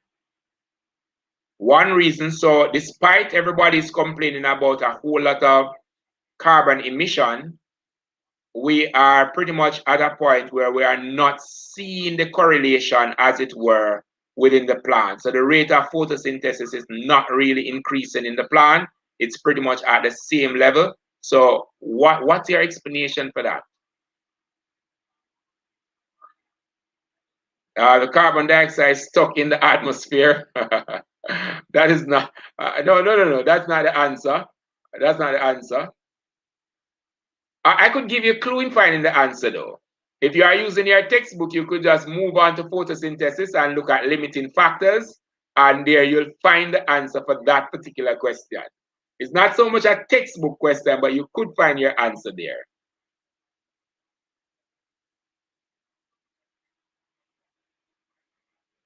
Okay, so there is a limit to the rate of photosynthesis. Yes, there is a limit. Yeah, but you have not said everything. You have said something, yeah, that's a punch point. Yeah, but there more could be said. All right. There is no change in the other factors. Therefore, the plant can take in more. I'm not too sure where that is going.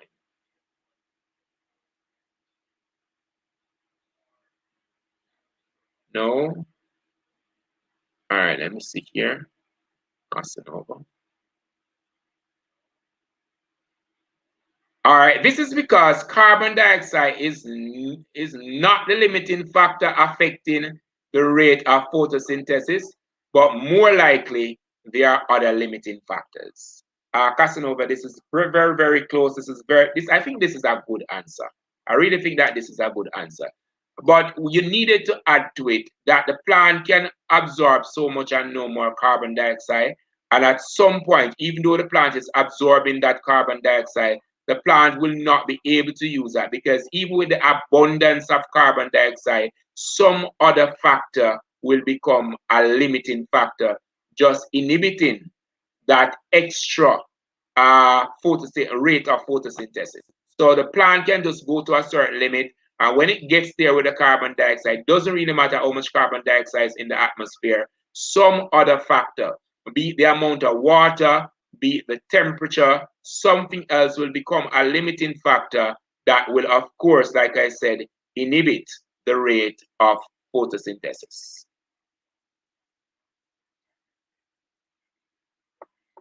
All right, great. So we scored 15 marks there, and we are on to question number 3, meaning that we're midway in the paper. You are supposed to list 4 structures that are common to both plants and animal. And as you list these structures that are common to both plants and animal, might I just remind us that prokaryotic organisms, they have no membrane-bound structure. Hence, a prokaryote would not have a mitochondria, as was said last night.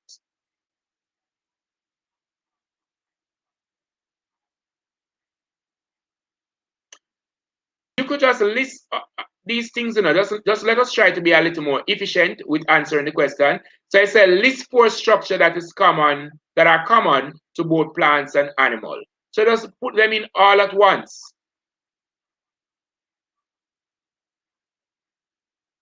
If you observe the trend, I tend to click on the things that have a whole lot of writing.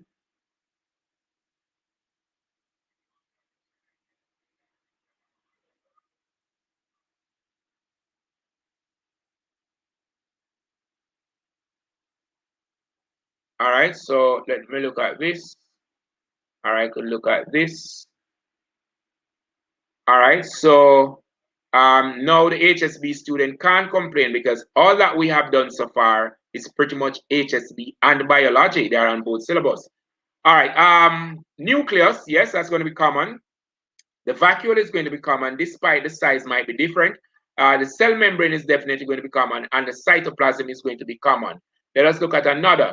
So the mitochondria is going to be common. The vacuole, the cell membrane, the nucleus is of course going to be common. So what we have found out is that persons can maneuver themselves for the first part of the syllabus, but for some reason, the CXC report did say students are not doing well with photosynthesis. I'm not sure if it is too easy, so we are thinking as teachers that students can just do it on their own, and then you are not doing it, and then we're having this problem. For the greater part, all I have seen so far for the cell is great. All right, so I would have put some examples on the board, and you can relate to those. Now, define each of the following terms. So let's go with diffusion first. Define diffusion for me, please.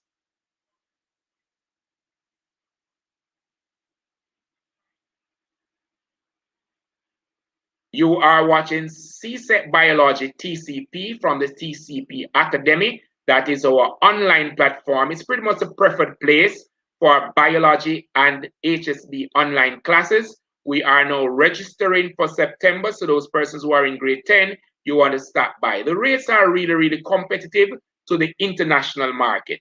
So you understand, being in the international market, it's way, way cheaper than the domestic market. So you want to sign up over there. If you want to be a sponsor, you know, anybody would love to sponsor any of our product or make donation to any of the product that we offer, you can reach me at the email address that is pretty much scrolling across the screen. Also, please be reminded that we are going to be here again with you for September. Not you. You are going to come back and tell us how well you did in the exam, how you got an A and all that. All right. So I'm just going to just click on something that is in front of me, and hopefully we're going to be getting the right definition. So we're looking at a definition for diffusion. It is the net movement of particles from an area of high concentration to an area of low concentration until they are evenly distributed.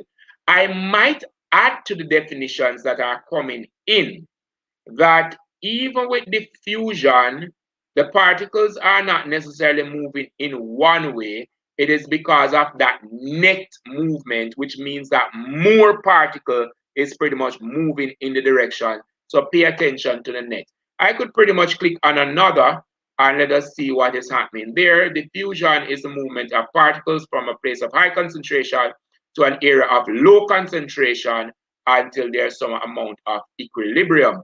And we're looking at another from Amoy Lawrence. Diffusion is a movement of particles from an area of high concentration to an area of low concentration until they are evenly distributed. And I'm seeing Sonata Thomas, how are you doing? And Sonata Thomas is saying that, oh, wow, we are looking at diffusion. We are looking at diffusion. So we tend to take them one at a time so that we can manage what is on the screen. So we might as well just move on into osmosis. What is osmosis? So let's look at the first one right in front of me here.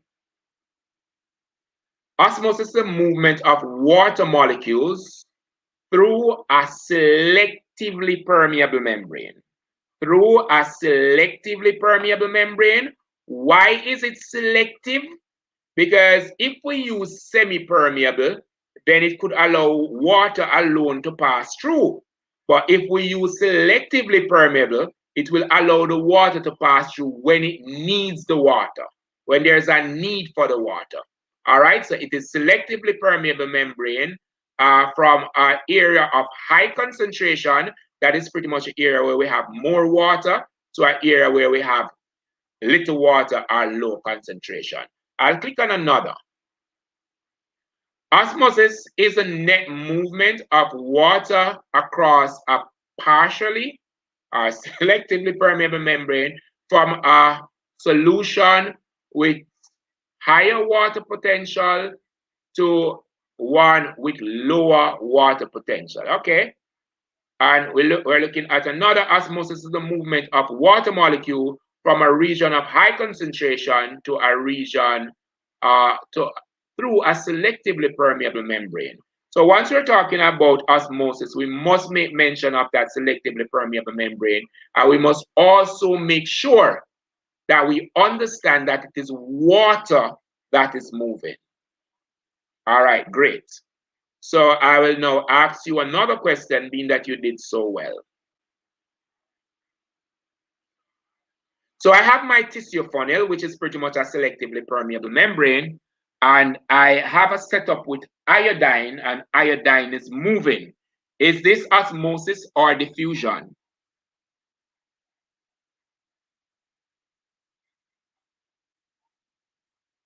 So we have this iodine moving through the tissue funnel.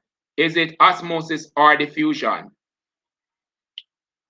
Remember that the tissue funnel is a selectively permeable membrane. Oh, the screen is black. Oh, sorry.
Check, check.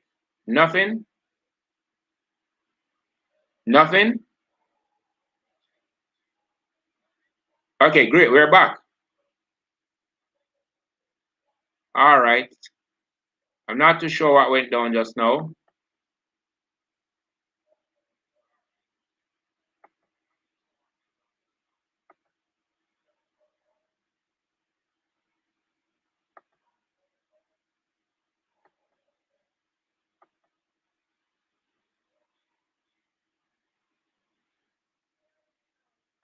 Yeah, I realize that. Yeah, I realize that.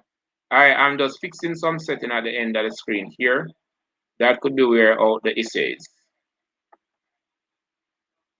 All right, guys, sorry, I don't know what happened just now. I almost lost you all because I was just going to log off and see if that was a problem, but fine. All right, we're supposed to look at active transport, and what I was saying about active transport is that the common definition that I've been getting for active transport is that it uses energy from the cell.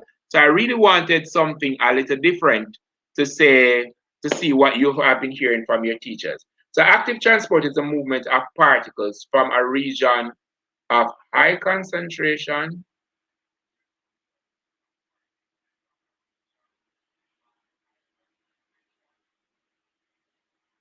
Shernet, Shernet, we have a problem with this. Could somebody get this definition for active transport for me? Because the one on the screen, I definitely don't like it. And I realize that there is a problem with active transport and what students understand from active transport. So let me see what is being said in the textbook. The movement of particles across the cell membrane from a region of high concentration to a region of low concentration. Are we answering for active transport? Are we answering for active transport? Gone again?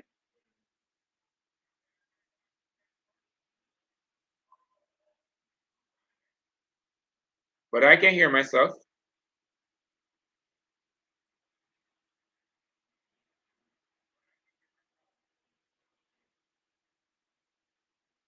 I'm not too sure. I'm not too sure what's with the feed. It's not me. I haven't troubled anything, but the active transport thing here is a little problem for me. I have a video on active transport, so I will have to share that with you. Let me see what's there. Substance move again. Okay, let us look at this one. Let's look at this one. Substance move against a concentration gradient in reverse direction to normal diffusion. This is what I have been looking for. When we talk about active transport, the thing about active transport is that it moves contrary to diffusion and osmosis. So that is why I've been wondering, why is it that we're getting that? Guys, please check your textbook for me now. What is it that your textbook is saying about active transport? Like I told you, I knew that there are a lot of misconceptions around active transport, and I really wanted to solve that this evening before we move on. So yes, it uses energy from the cell, but it also goes against a concentration gradient. It uses energy from the cell, but it also goes against a concentration gradient. I have a video on that. I don't know if I can find it now, but if you can find a workable definition, I'll be fine with that. But as it were now, what I am getting for the greater part is not the most accurate. The most accurate is probably the one that I'm seeing on the screen now. So let me look at this one.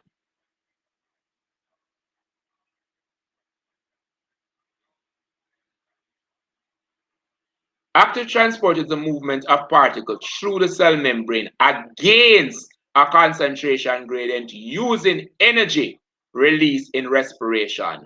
This is a nice one. I would expect something like this.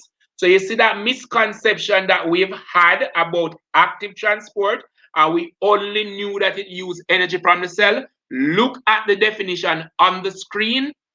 That is what I am expecting students to communicate about active transport.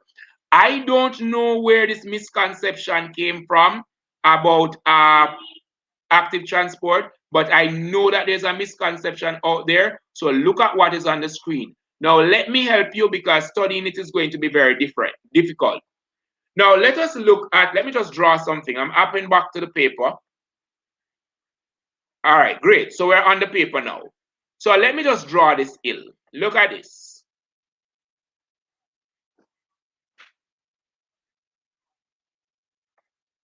So coming down here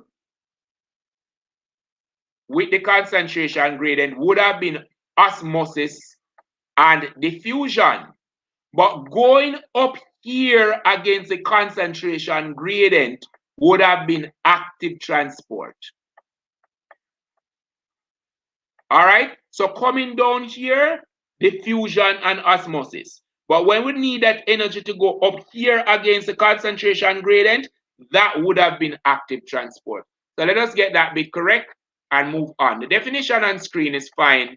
You can work with that. You can also choose to refute or debate it with me. I could take that, but you probably have to send me a mail in the channel.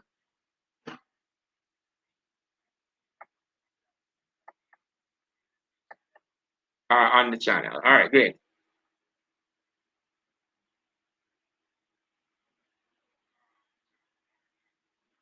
Okay, so somebody is saying for those persons who can't hear, click on live for those, click on the live. So if you can't hear, click on the live. I'm not too sure what is happening, but these are the things happening with technology every now and then. All right, great. So we can move right along now. I'm leaving that definition on the screen. I think it is Miguel. Thank you very much. So I'm going to leave that on screen. And for those persons who had it incorrect, you can correct that now. Now, the apparatus in figure 4 below was used to investigate the effect of concentration on the rate of diffusion. Now, most persons, this is another lab. Most persons would have been familiar with the lab where we are using hydrochloric acid and ammonia, and you get that cloud in the lab. But this is a little different. We are using ammonia. Now, I am not too certain how many persons would have even have done this lab. But we are using litmus paper, and the type of litmus paper we are using is red litmus paper. So probably you want to hop onto Google and find out what red litmus paper is used for if you have forgotten, because I'm sure you'd use litmus paper somewhere between grade 7 and 9. So we're using this ammonia, and if you're looking at the setup, the cotton wool is of course soaked in ammonium hydroxide solution, and we have a cotton thread there, and we have litmus paper. So all these little things looking like a patch or something in the tube, they are litmus paper. Now, so what we're going to be expecting here is that diffusion is going to take place in this direction. That's what we're expecting. But let us look at this question. It says that several small pieces of damp litmus paper were placed along a glass tube. A piece of cotton wool with 1 drop of dilute ammonia solution was placed in the tube, and the length of time it takes for each piece of litmus paper to change color was recorded. The experiment was repeated using 1 drop of concentrated ammonium solution. Now, you are supposed to write for me in the comment your expected result from this experiment. So the thing to pay attention to, we're going to write 2 things. It's as if we are doing a planning and design and you're looking at your expected result. So there's always 2 results.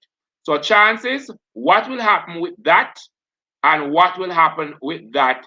That's what we're expecting in the comment as your answer. So let us look at what you have there. I think I could take that off the screen now.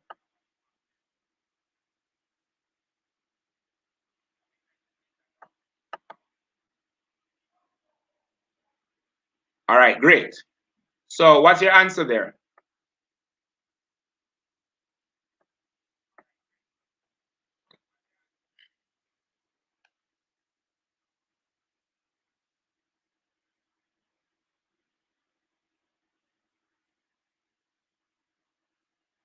All right, red to blue litmus paper in alkaline and blue to red in acidic. Okay, that is a great start, but that does not answer the question that you are supposed to answer. You are supposed to tell us what is your expected result when we are using the dilute ammonia versus the concentrated ammonia. So what you're asked to answer here, what the question you are really answering is pretty much the factors which affect diffusion. Now remember, the factors that affect diffusion is going to be concentration, one, size and mass of particle is of course going to be another, wind speed and temperature. All those are factors which affect diffusion.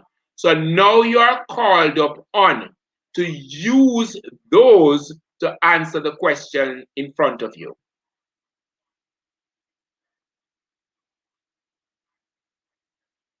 All right, so I'm seeing something on the screen. This is probably a good start. Let us look at what is happening. So dilute, diffuse slower, concentrated, diffuse faster. Yes, that is so true. But what are we expecting to see in the tube? So I am seeing two things that could go together, but even when they are detached, they are not the answer. But if they go together, then we'll have the answer. Let me look at this because a lot is said here. The color change within the litmus paper change from red to blue. But which one will change from when you're working with two things now? You're working with a dilute solution and you're working with a concentrated solution. So yes, we're probably working with three things because we're working with the dilute, we're working with the concentrated, and we're also working with that color change for the litmus paper. So we have to put all three in that answer. You're watching CSEC Biology TCP. I am Mr. Wilson, and we're doing our final prep, or we're working a past paper. Hopefully, we will pretty much cover a thing or two on the paper for tomorrow. We're also helping to get rid of that anxiety, that fear, and to make the last minute preparation for the exam. So please treat yourself. Let me look at this. No, there is no white ring in this because this is not the case where I'm working with ammonia and hydrochloric acid. So this is sort of a similar, but not the same experiment.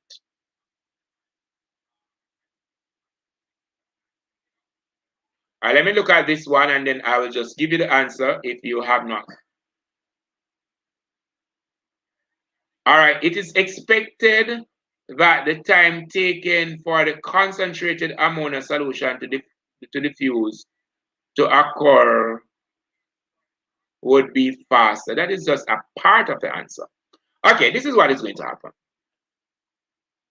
The red litmus paper indeed will change to blue. However, the one with the concentrated ammonia will pretty much cover a fairer ground or a wider space. So that will pretty much happen much faster than the one with the dilute solution. There is not as much particles of this of the ammonia in the dilute solution when compared to the air particles. So of course, the concentrated solution will move faster, will change the color quicker, and of course that color is going to change from red to blue.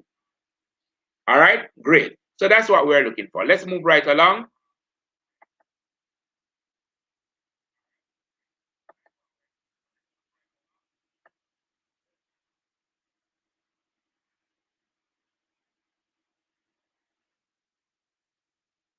Explain the expected results stated in your answer above. Now, I did do that explanation. I said that based on the concentration, that would have affected or determined how fast it moves. And I did give you all those factors that impact or influence the rate of diffusion. Diffusion is a vital process in living organisms. Discuss 4 ways in which diffusion is important to mammals. So tell us 4 ways in which diffusion is important to mammal. For me, I think this paper was a really interesting paper, owing to the fact that a lot of the questions here only valued 1 mark. So I give you, it's like you're climbing a slippery mountain doing this particular paper. All the other papers we have done so far, in my opinion, they are a little simpler because it's easier to earn those marks. But for this paper, you have so much 1 mark, so much 1 mark, so many of them, it is like a killer.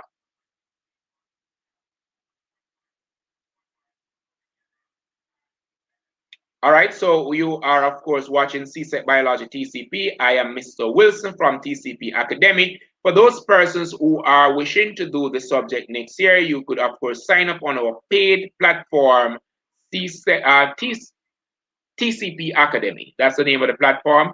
The YouTube channel is CSEC Biology TCP. All right, great. So we are now looking at a new question. And what we want to find out here is pretty much the importance of diffusion to mammals, to you and I. And we want you to tell us about 4 ways in which it's important. We want you to have a discussion around that.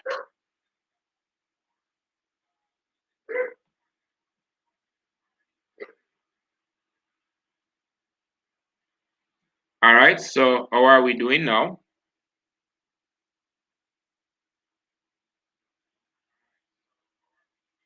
We are doing the January 2021 paper. That's the paper that they did this January.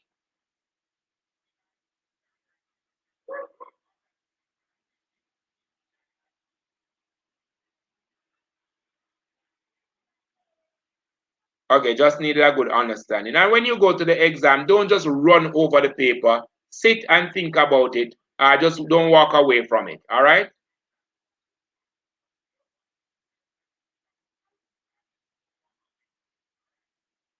All right, so allow the absorption of useful substance. Allow cells to gain, allow cells to gain energy and grow as well.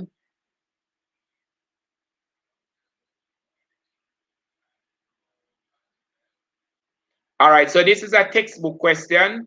The answer for this is in your textbook. 4 reasons. We could think about 4 reasons. We could think about gaseous exchange in the lungs. We could think about the exchange of blood, of oxygen in the blood, the gaseous exchange in the blood there. We could think about assimilation as nutrient is absorbed. We could think about, I gave how many? 3? We could think about getting rid of waste from the body, like to remove carbon dioxide. We could think about removing ammonia from the body, and all that we could explain and discuss. We could build on those points that I have just given. Gaseous exchange in the lungs, the exchange of oxygen in the blood, getting rid of waste like carbon dioxide and ammonia, and of course assimilation as the nutrient is absorbed into our body. So all those are some ways in which diffusion would have been important. You want to ensure that you have a good grasp of these things going into the exam. We're not sure what is going to be on the paper. I can't tell you because I don't work with the CHC. All right, I'm just a mere teacher. So we're at question 4, which means that we have 2 other questions to do. And for this question, it is like a big bomb. I think last night we did this exact question. I think we did this exact question last night. Exact question. I hope you can recall. So this is about mitosis. And when I teach mitosis, there are a lot of things that I do. Remember, we're looking at IP Mat C. But interestingly here, another thing that what I say that this exam was like a stinger for me, because if you look here, it is not asking you to identify one thing. It's saying that you should sequentially describe the process. So to sequentially describe the process, the first thing probably you want to do to make it very, very easy for yourself, you want to start writing your formula for mitosis. So it's going to be I, and then you are going to have your P, and then you're going to have your M, and you're going to have your T. So IP mat, you're going to have that, and then you're going to have your C at the bottom there. Oh my, what's happening here? Just let me correct that.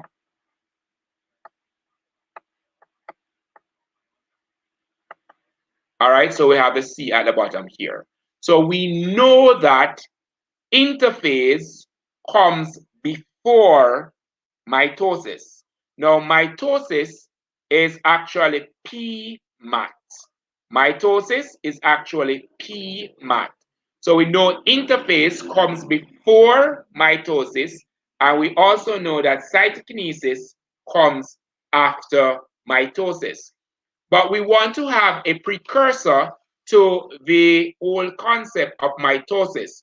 Now, mitosis is a type of cell division that takes place in autosomal cells. All right, so your cells are either going to be sex cells or autosomal cells. Just let me come back there and talk to you. Your cells are either going to be autosomal cells or sex cells, right? Now, the autosomal cells are all the other cells outside of the gonad, and we're talking about the sperms and the egg. Those are not autosomal cells, those are egg cells, right? So mitosis is a type of cell division that takes place in autosomal cells, and they tend to produce that which we refer to as a diploid number of chromosomes. So each time there is an offspring as a result of mitosis, it is a full number of chromosomes from the parent that offspring will be getting, not from anywhere. And I think it's represented using 2n. Now, it's important to know that for mitosis, there are two daughter cells that are produced. For mitosis, two daughter cells are produced. Now, the process pretty much has 4 phases. Prophase, which is the first phase, metaphase, which is the second phase, anaphase, which is the third phase, and telophase, which is the fourth phase. Now, it is important to remember that interphase comes before mitosis. And interphase would have been that phase where the cell is preparing itself to go through mitosis. Now, the other thing we need to remember is that cytokinesis comes after mitosis and should not be mistaken for mitosis. So in interphase, what actually happens is that the cell pretty much prepares itself for cell division. Here, the chromosomes become short, thick, and they're actually somewhat visible. Now, in prophase, the visible chromatids are seen. Now, visible, remember that the chromosome is pretty much made up of a pair of chromatid. Now, the chromatids will, of course, in prophase, move to separate end. It's not the chromatid, I'm very sorry. The centriole, the centriole will, of course, move to opposite sides of a cell.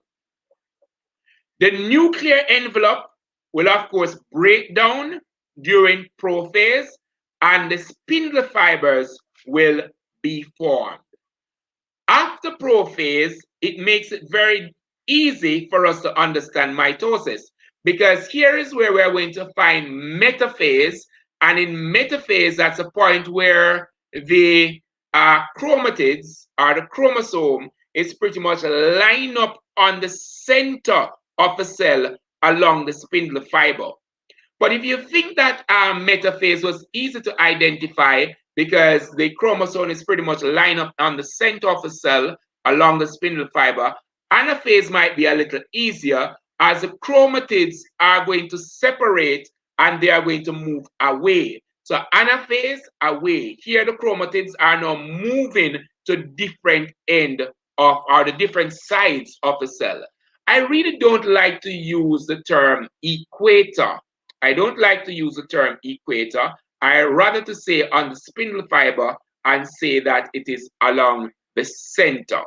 All right. So we have looked at our prophase. Quickly we did. We looked at metaphase. Quickly we did. We looked at anaphase. Quickly we did. So now we are at telophase. Now, in telophase, two identical nuclei are formed. And this is pretty much a platform for that creates that two daughter cells. That creates that two daughter cell. Here, the nuclear envelope is, of course, reformed, and the chromosomes will, of course, lengthen and unravel themselves, right? So we are going to now have some amount of cleavage taking place or invagination of the cell at telophase as it prepares itself to make that two daughter cell. Now, right after telophase, we are going to be having cytokinesis, and then cytokinesis is what pretty much complete that process of separation. When the process is completed, what actually happens is that we're going to have two identical daughter cells. Sir, can you repeat, please? What part would you like me to repeat? You want me to go over the entire metaphase?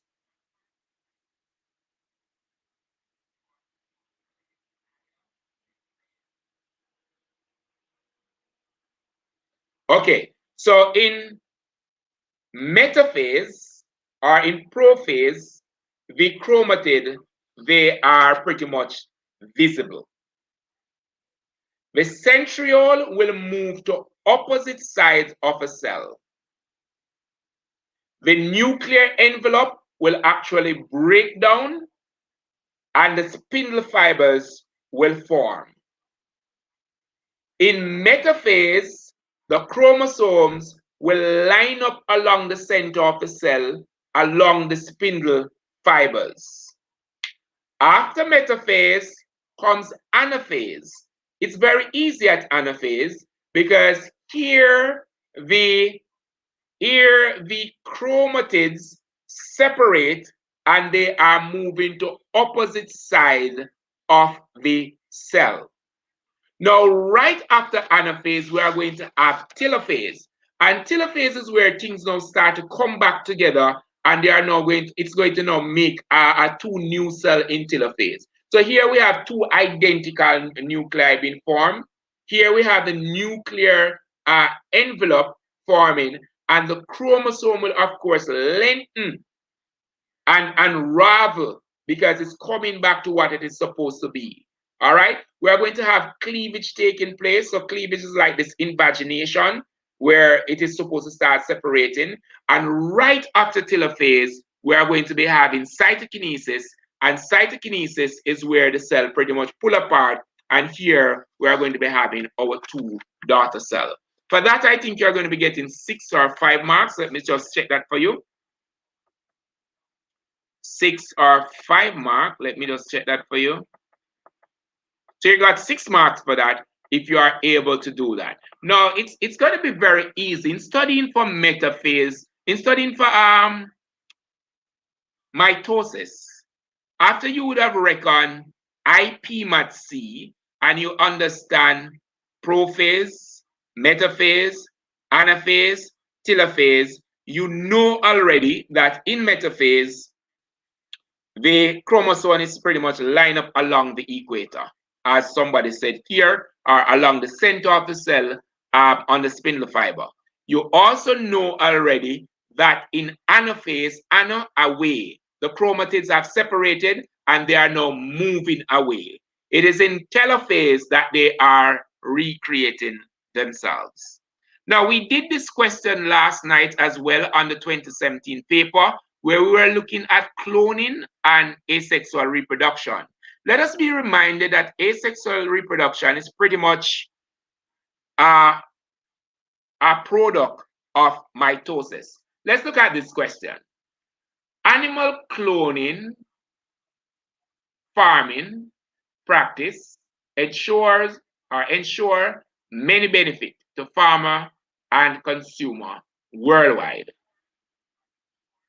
According to the European Food Security Authority, 2007, there is an increased frequency of health risks to animals involved in cloning process or in the cloning process. State two advantages state two advantages and, of course, one disadvantage of cloning.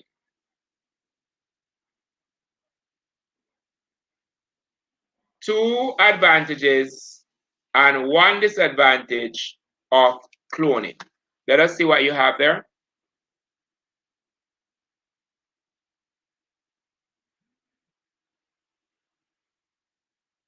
And now we are looking at agriculture animals.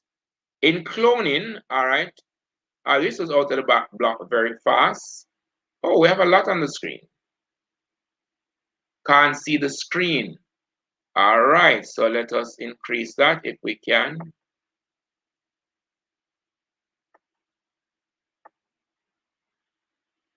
I hope that it is better.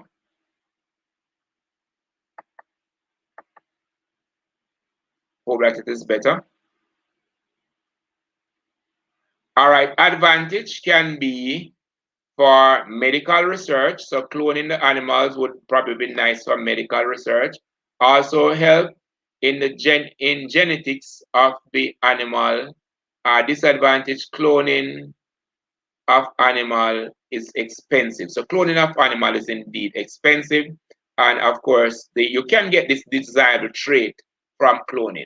Let me just try and pull in as many of these as I can so that I can learn from you.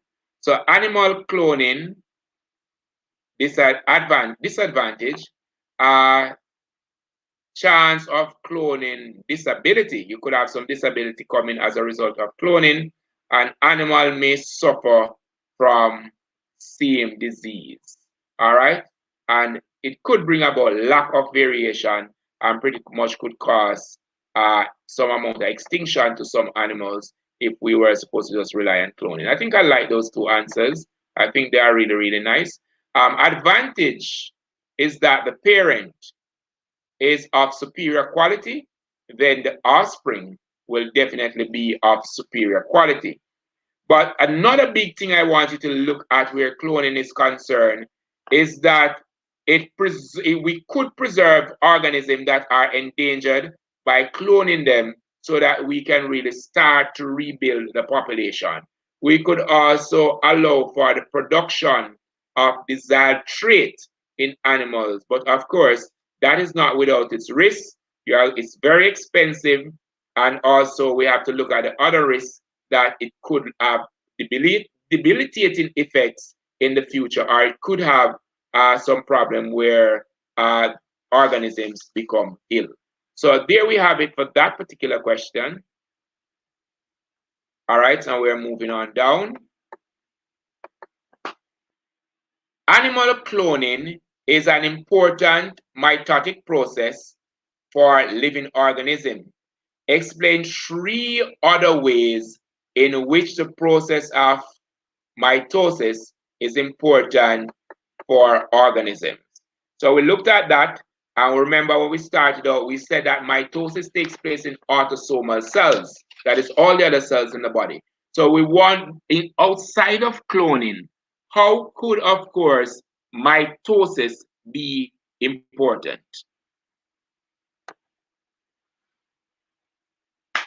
So outside of cloning, how could mitosis be important?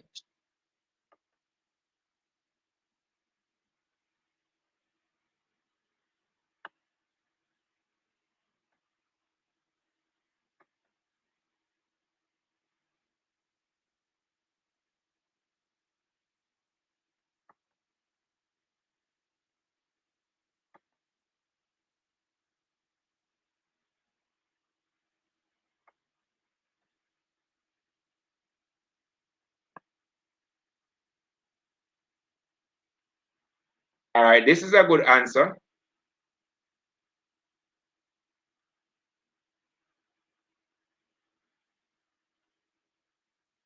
This is also a good answer.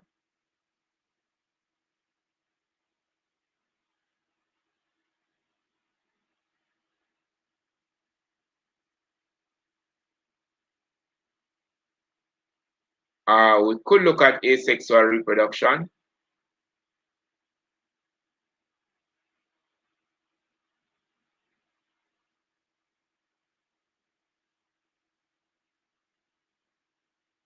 All right, so we are seeing a lot on screen. So pretty much the tree that we're looking for is, of course, the development and growth. Mitosis is used in development and growth. So as you grow from a toddler to a man, you're not changing into a lizard or a fish or a cattle. You are being the same person, maintaining the same number of chromosomes. All right, so it pretty much maintains that chromosome number and causes you to continue to be that person.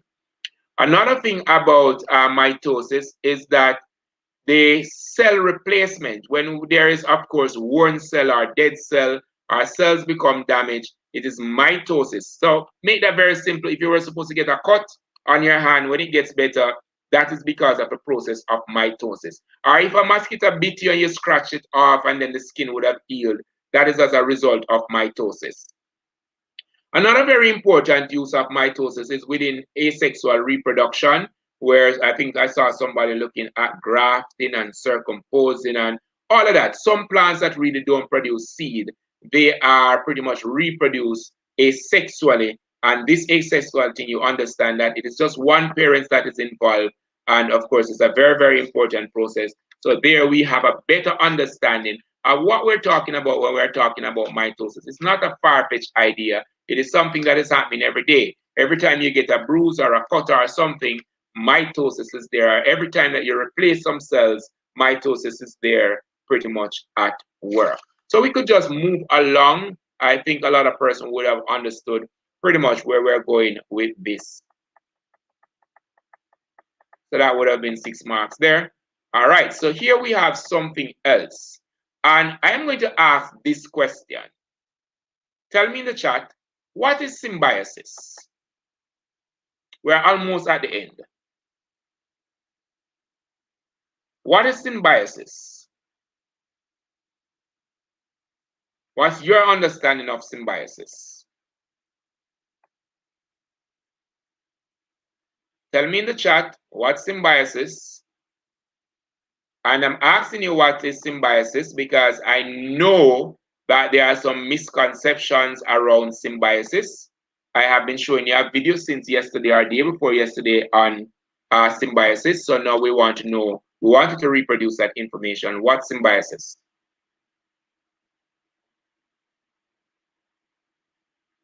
It's a special association between organisms.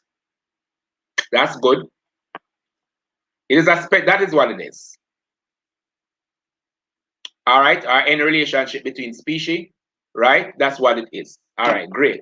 So I'm happy that we have a set of students who actually knows what symbiosis is. So we can now just go to the question now that you know what it is.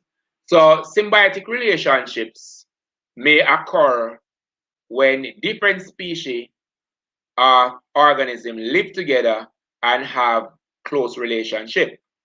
List the three types of symbiotic relationships. So you're going to tell me the three types of symbiotic relationship.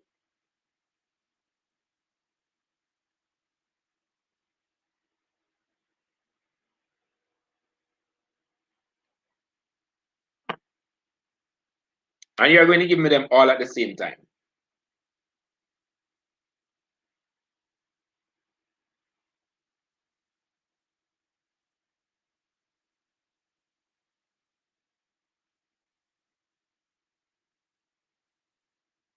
Three types of symbiotic relationship.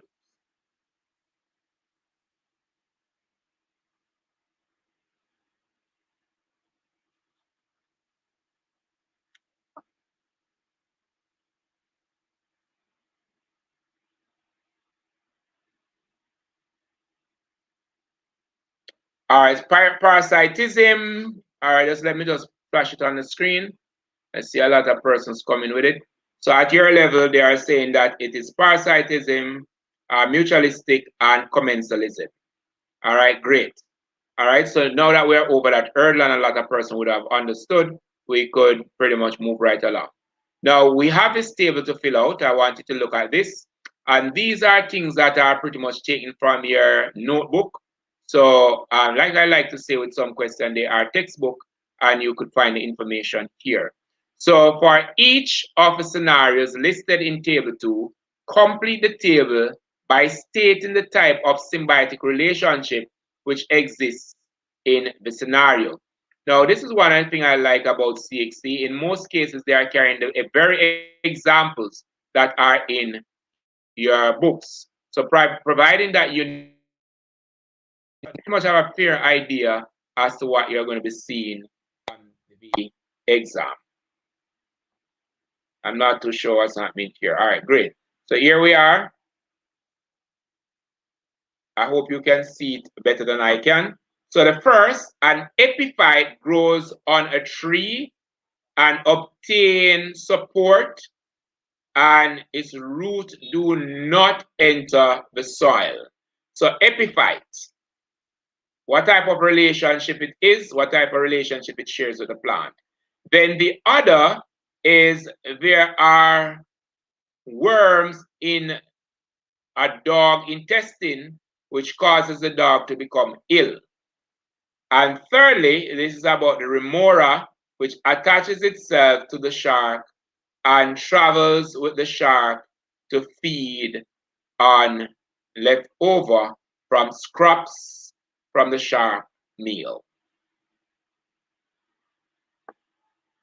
What's your answer? All right, so we are going to be winding down, which means that we are going to have question number 6, which is on diabetes and hypertension. I think it's just a perfect question for us to do 5:30 tomorrow because it is always on the exam, right? I could give you the question, but we're going to leave here by 10. So, okay, so let me see what you have there. So 1, I want everything. So A is commensalism. Woohoo! Woohoo! Woohoo! Woohoo!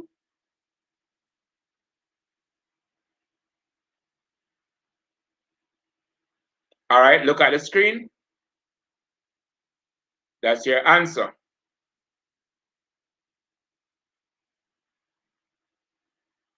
So it's going to be commensalism at the top there with the, let me just look back at it. With the epiphyte here, it's commensalism. With the worm, parasitism. And this animal is just itching a ride. It's not really benefiting. This is not a case where the remora is cleaning the shark mouth or anything like that. So this is also a commensal relationship. All right, great. So let us look at what could be our final question for the night.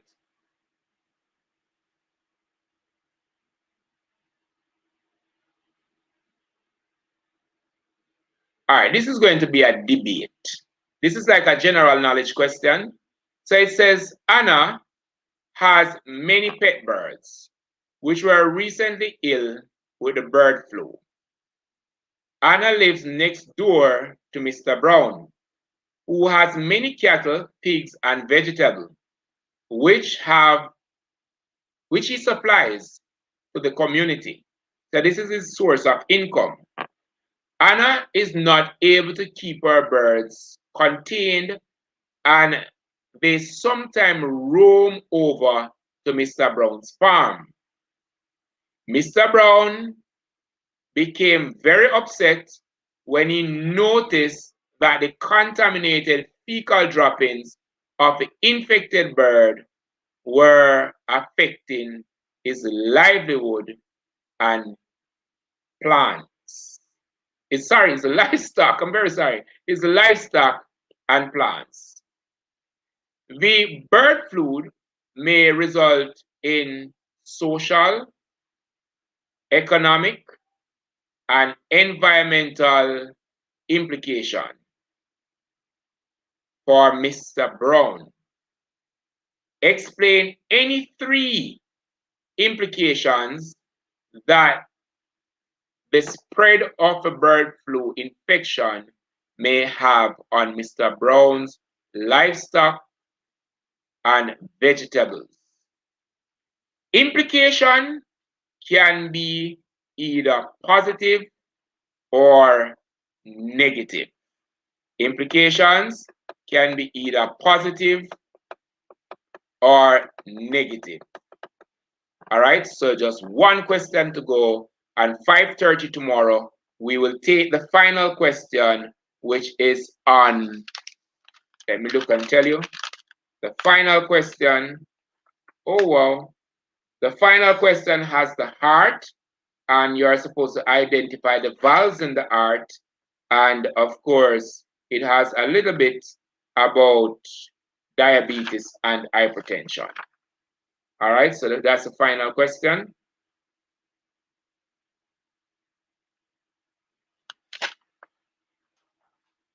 So tell me in the chat what you think.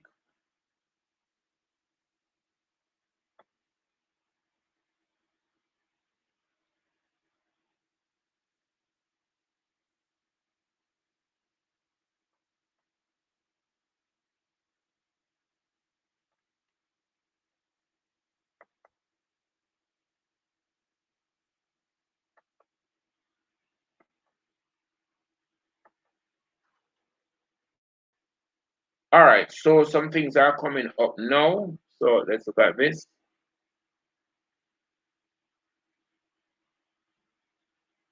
All right, so economic, kill the animals and plants. So, so it can't make any money. I don't know. Well, I don't know how it would kill the plants, but I can understand the animals. Social, he can't sell the food because persons are probably afraid. And death to animals and plants. 3. Interesting. All right, remember, you see, animals, diseases that are spread from animals to human and human to man and human to animal, like gonorrhea, they are referred to as zoonosis. So bird flu could be one of those diseases that could infect Mr. Brown himself. I don't know much about the disease. And of course, this pathogenic disease might very well affect the animals. Now, the way to argue this, it is like an open can of worms. A whole lot of things could be said. The economic issue around this is that its animals could start dying.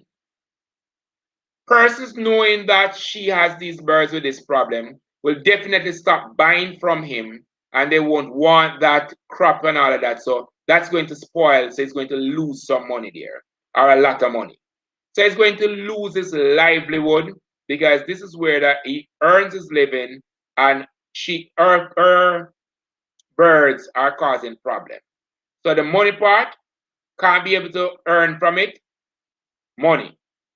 But there might be opportunity for him to start some other business, right? There could be opportunity there for him to start other business. And the number of businesses pretty much, we really can't count it. As it were, for social, he might find himself in a situation where he's not living happily with himself or his neighbor, because he's not making any money. His children might not be able to go to school if they have, if he has children. He might not be able to take care of their health need. They might fall out of school, and his home might become broken as a result of not making any money. The environmental concern here is that there could be loss of biodiversity. So the contamination or not being able to contain this bird, where definitely last night it was about containing persons who didn't want to immunize. Tonight it's about not containing birds. Now, if the birds are not contained, then the disease could spread from that bird to other birds to other animals. And then we have a problem on our hand where we have organisms just start dying. And then this is going to upset the food chain. So it could mean that there is going to be scarcity. Persons are going to be out of food. This could pretty much, if it's spread wide enough, we could end up having social unrest. So the loss to biodiversity, that some organism will die. We don't know what organism. There might be some organism out there like the iguana in Jamaica might become threatened, and they will move closer to what we refer to as the extinction vortex. As they move closer to the extinction vortex, they could be on what we refer to as the edge, because now they're on the edge and they were already struggling, not enough food, they probably weren't that healthy. Now come this bird disease, they'll just fall over. Sir, Mr. Brown wife will cheat on him. Ha ha ha. Ah, Mr. Brown wife could very well cheat on him. I hope that she's a woman of high value, high standard, because she wants to get the bills paid. So that's a social problem. Now he can't pay the bills. His wife needs some money. She needs to maintain her standard. So definitely she might very well cheat on him. That is something plausible. It's a reality of life. It's a reality of life. You might end up that the children now, if he has daughters, you find teenage pregnancy, you have the boys turn into gangs because they want to get some money. And this is all because of somebody failed to contain their animals. I like that soft point there. I think I'm going to end on that soft point of Mr. Brown's wife cheating on him, and you know what could happen. The next thing we might see Mr. Brown downtown, mad as the day, very mad, mad. That's a mad as shot or mad as the day he was born, whatever. He's really mad as a result of this problem. So we really want to ensure that when we have these issues, when we have our animals, when we have our plants, we are containing them, because they could mean they could really mean nuisance to other person and really cause other persons to become ill. So you really don't want to have your animal being a bother to other persons. All right. So that's going to take us to the end of the show. I'm sure that you want to exchange word with others, with each other. It is 10 o'clock. I have work tomorrow. You have exam tomorrow. You need to rest. We're going to be up early tomorrow, about 5:30 or 6. I might just come on and just tell you about diabetes and hypertension, as it is always on the paper. But I want you to go to the exam. Feel comforted that you are going to be doing well. All the vloggers, your teachers, I hope, would have put in a whole lot to get you there. And I hope that you are there now. So 11 p.m. here. So I know that I think in Trinidad and Guyana, it's about 11 p.m. now. So persons have to go to bed and all of that. I am very grateful that you had stopped. And I must say thanks to my family as well. Anai and Cher, they would have been Jason and so on. They would have allowed me, Jaim, as well. They would have allowed me time to be with you. In having these sessions, I have to do some preparation, of course. I don't just come and sit in front of the computer and have nothing to talk and eeny, meeny, miny, more. I try to get myself a little organized to come here. So I'm not going to keep you any longer. I'm just going to say good evening and good night. Get yourself some rest, get yourself a shower. And of course, if you can't wake yourself for the exam, try to have somebody wake you for the exam.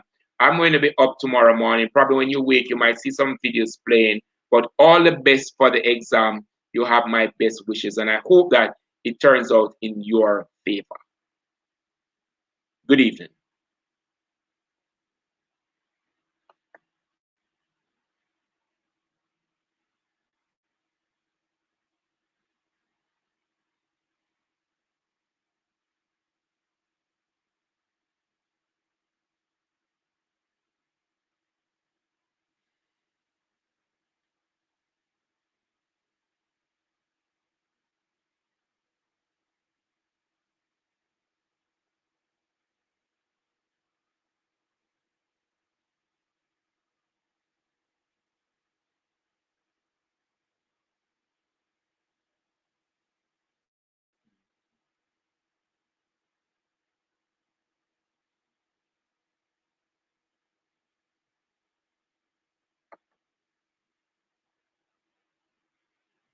It's my pleasure.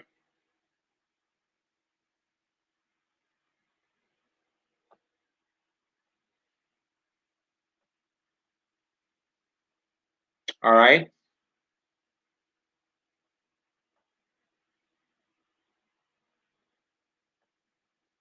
So now I have to be working with the HSB students to get you there. And you are going to have my full support, pretty much like the bio kids did. So we are sending them off now to do their best. We're gonna miss you guys. We're gonna miss you. We're gonna miss you. We're gonna miss you. But we wait to see those nice results. But definitely we are going to miss you. It's the end of a year. I'm Moy and the entire crew. Oh, some of you guys leave on Wednesday. Some persons are leaving now. I do hope that you are going to be fine. I hope that what you're expecting is what you are going to be seeing.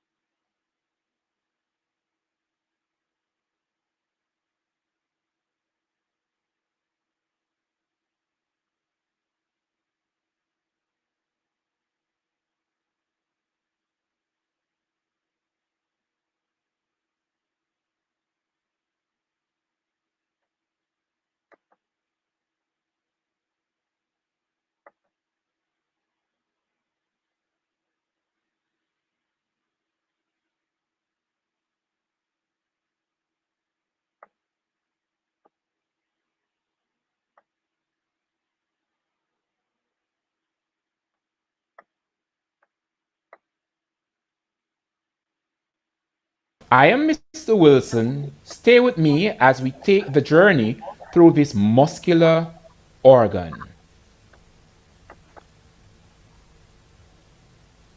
This lesson is suitable for all students sitting biology, integrated science, and human and social biology CSEC examinations.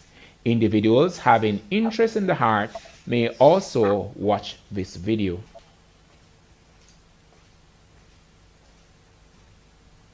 The circulatory system is made up of three parts: the heart, which pumps the blood, which transports material to be transported, and the blood vessels, which operates like pipeline carrying the needed substances to the places they need to go.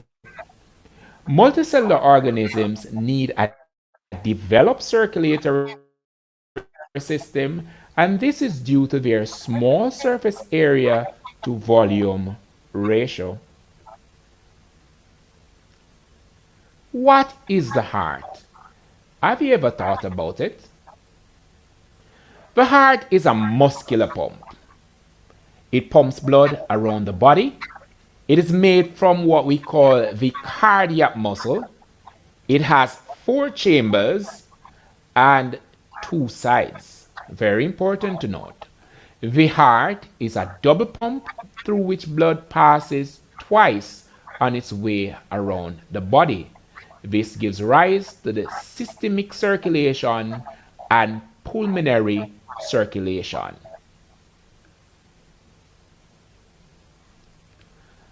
However, the heart, like all organs of the body, must be supplied with nutrient and oxygen, and waste must be removed.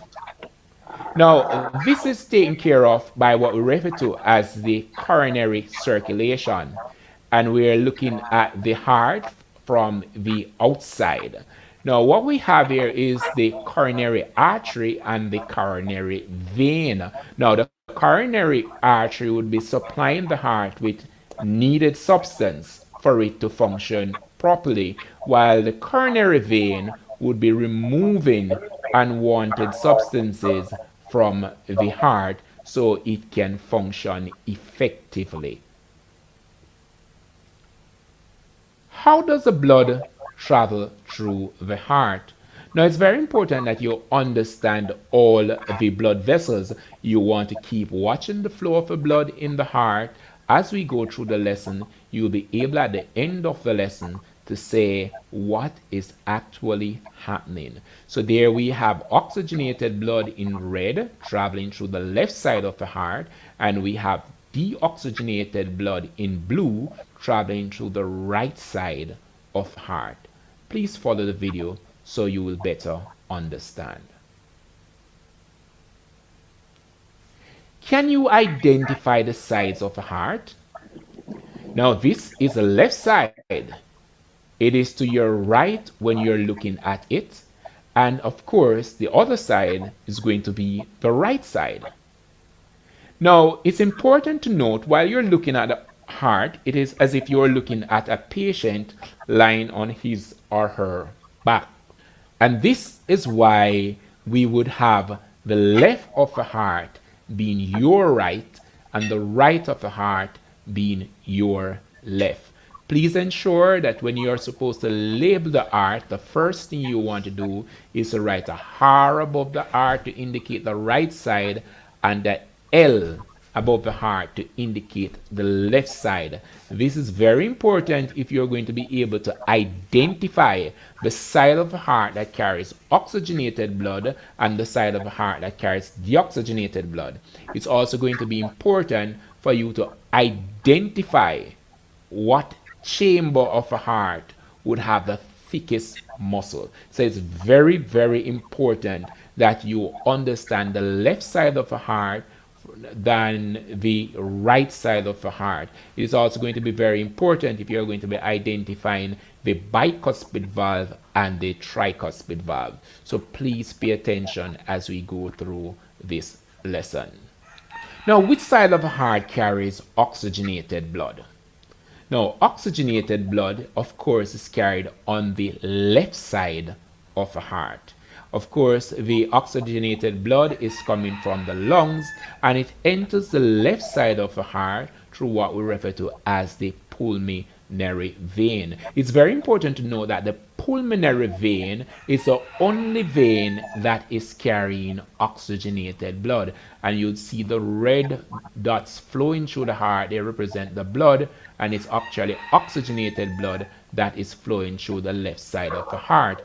On the right side of the heart, however, we have deoxygenated blood that is on its way from the body to the lungs. It is represented with blue dots. You'll see these blue dots flowing through the heart, and that's for the deoxygenated blood. And you see this blue area here signifying that the right side of the heart carries deoxygenated blood, and this blood is on its way to the lungs for gaseous exchange.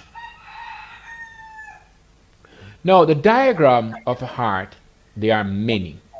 And I took some time to put at least 3 diagrams in this video. These are diagrams that you might see for your exam. So please ensure that you're able to label the diagrams before you get to the exams.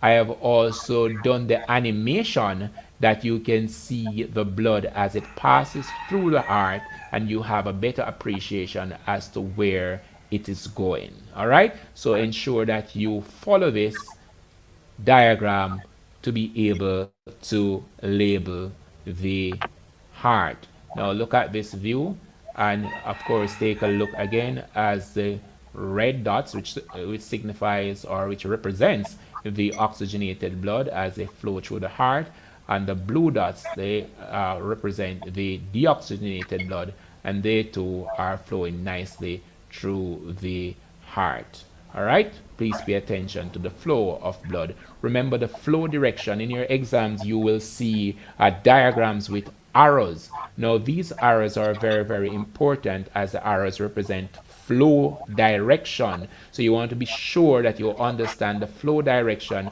so you can get the blood vessels correct. You really don't want to mix these blood vessels up with anything else.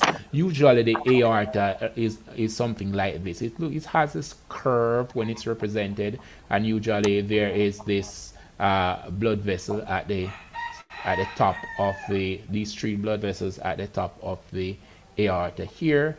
And of course you'd know that this is the pulmonary artery, right? Because it's coming from the right side of the heart. You want to ensure that you understand the blood vessel as you can make a link to the different side of the heart. Because if I were supposed to cut this heart down the septum, down the middle here, down the septum, and I were supposed to say that this is the right side of the heart, would you be able to label the tricuspid valve? Would you be able to label the semilunar valve? Would you be able to label the ventricle, the atrium? So it's very important that you have a good knowledge, a good understanding of a labeling and the description of the heart. You must be able to describe the heart, which means that you are going to label and annotate for your exams. Please ensure that you can label and annotate. Now, can you identify the four chambers of the heart? Now, when we started out, we said that the heart, of course, is divided into two sides. And we have the left side and the right side. Over here, of course, is the left, and over here is the right. Now, the heart is divided down the middle right here by a muscular sheath we call the septum. And this septum prevents the blood on the right side over here from mixing with the blood on the left side. So the two sides is down the middle here. However, we have, of course, four chambers, which we have to the top, the atrium. To the top, we have the atrium, and to the bottom, we have the ventricle.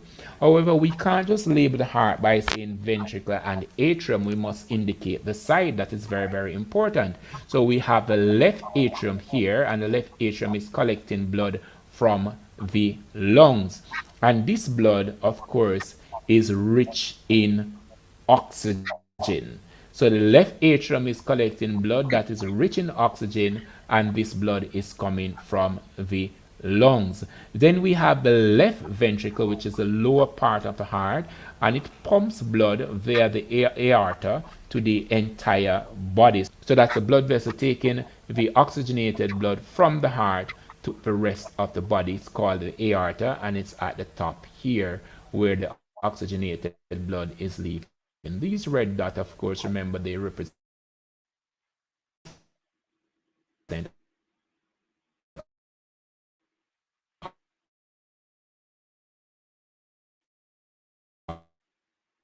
oxygenated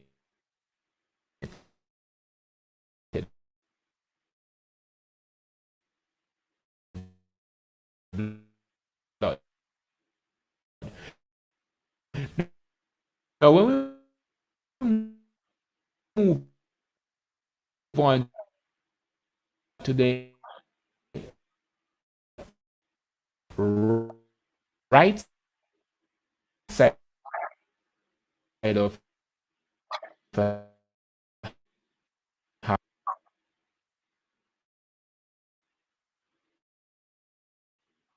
heart,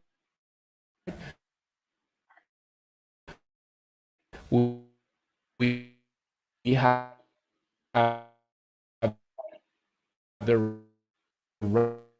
right ventricle at the bottom, and it pumps the oxygenated blood via the pulmonary artery to the lungs.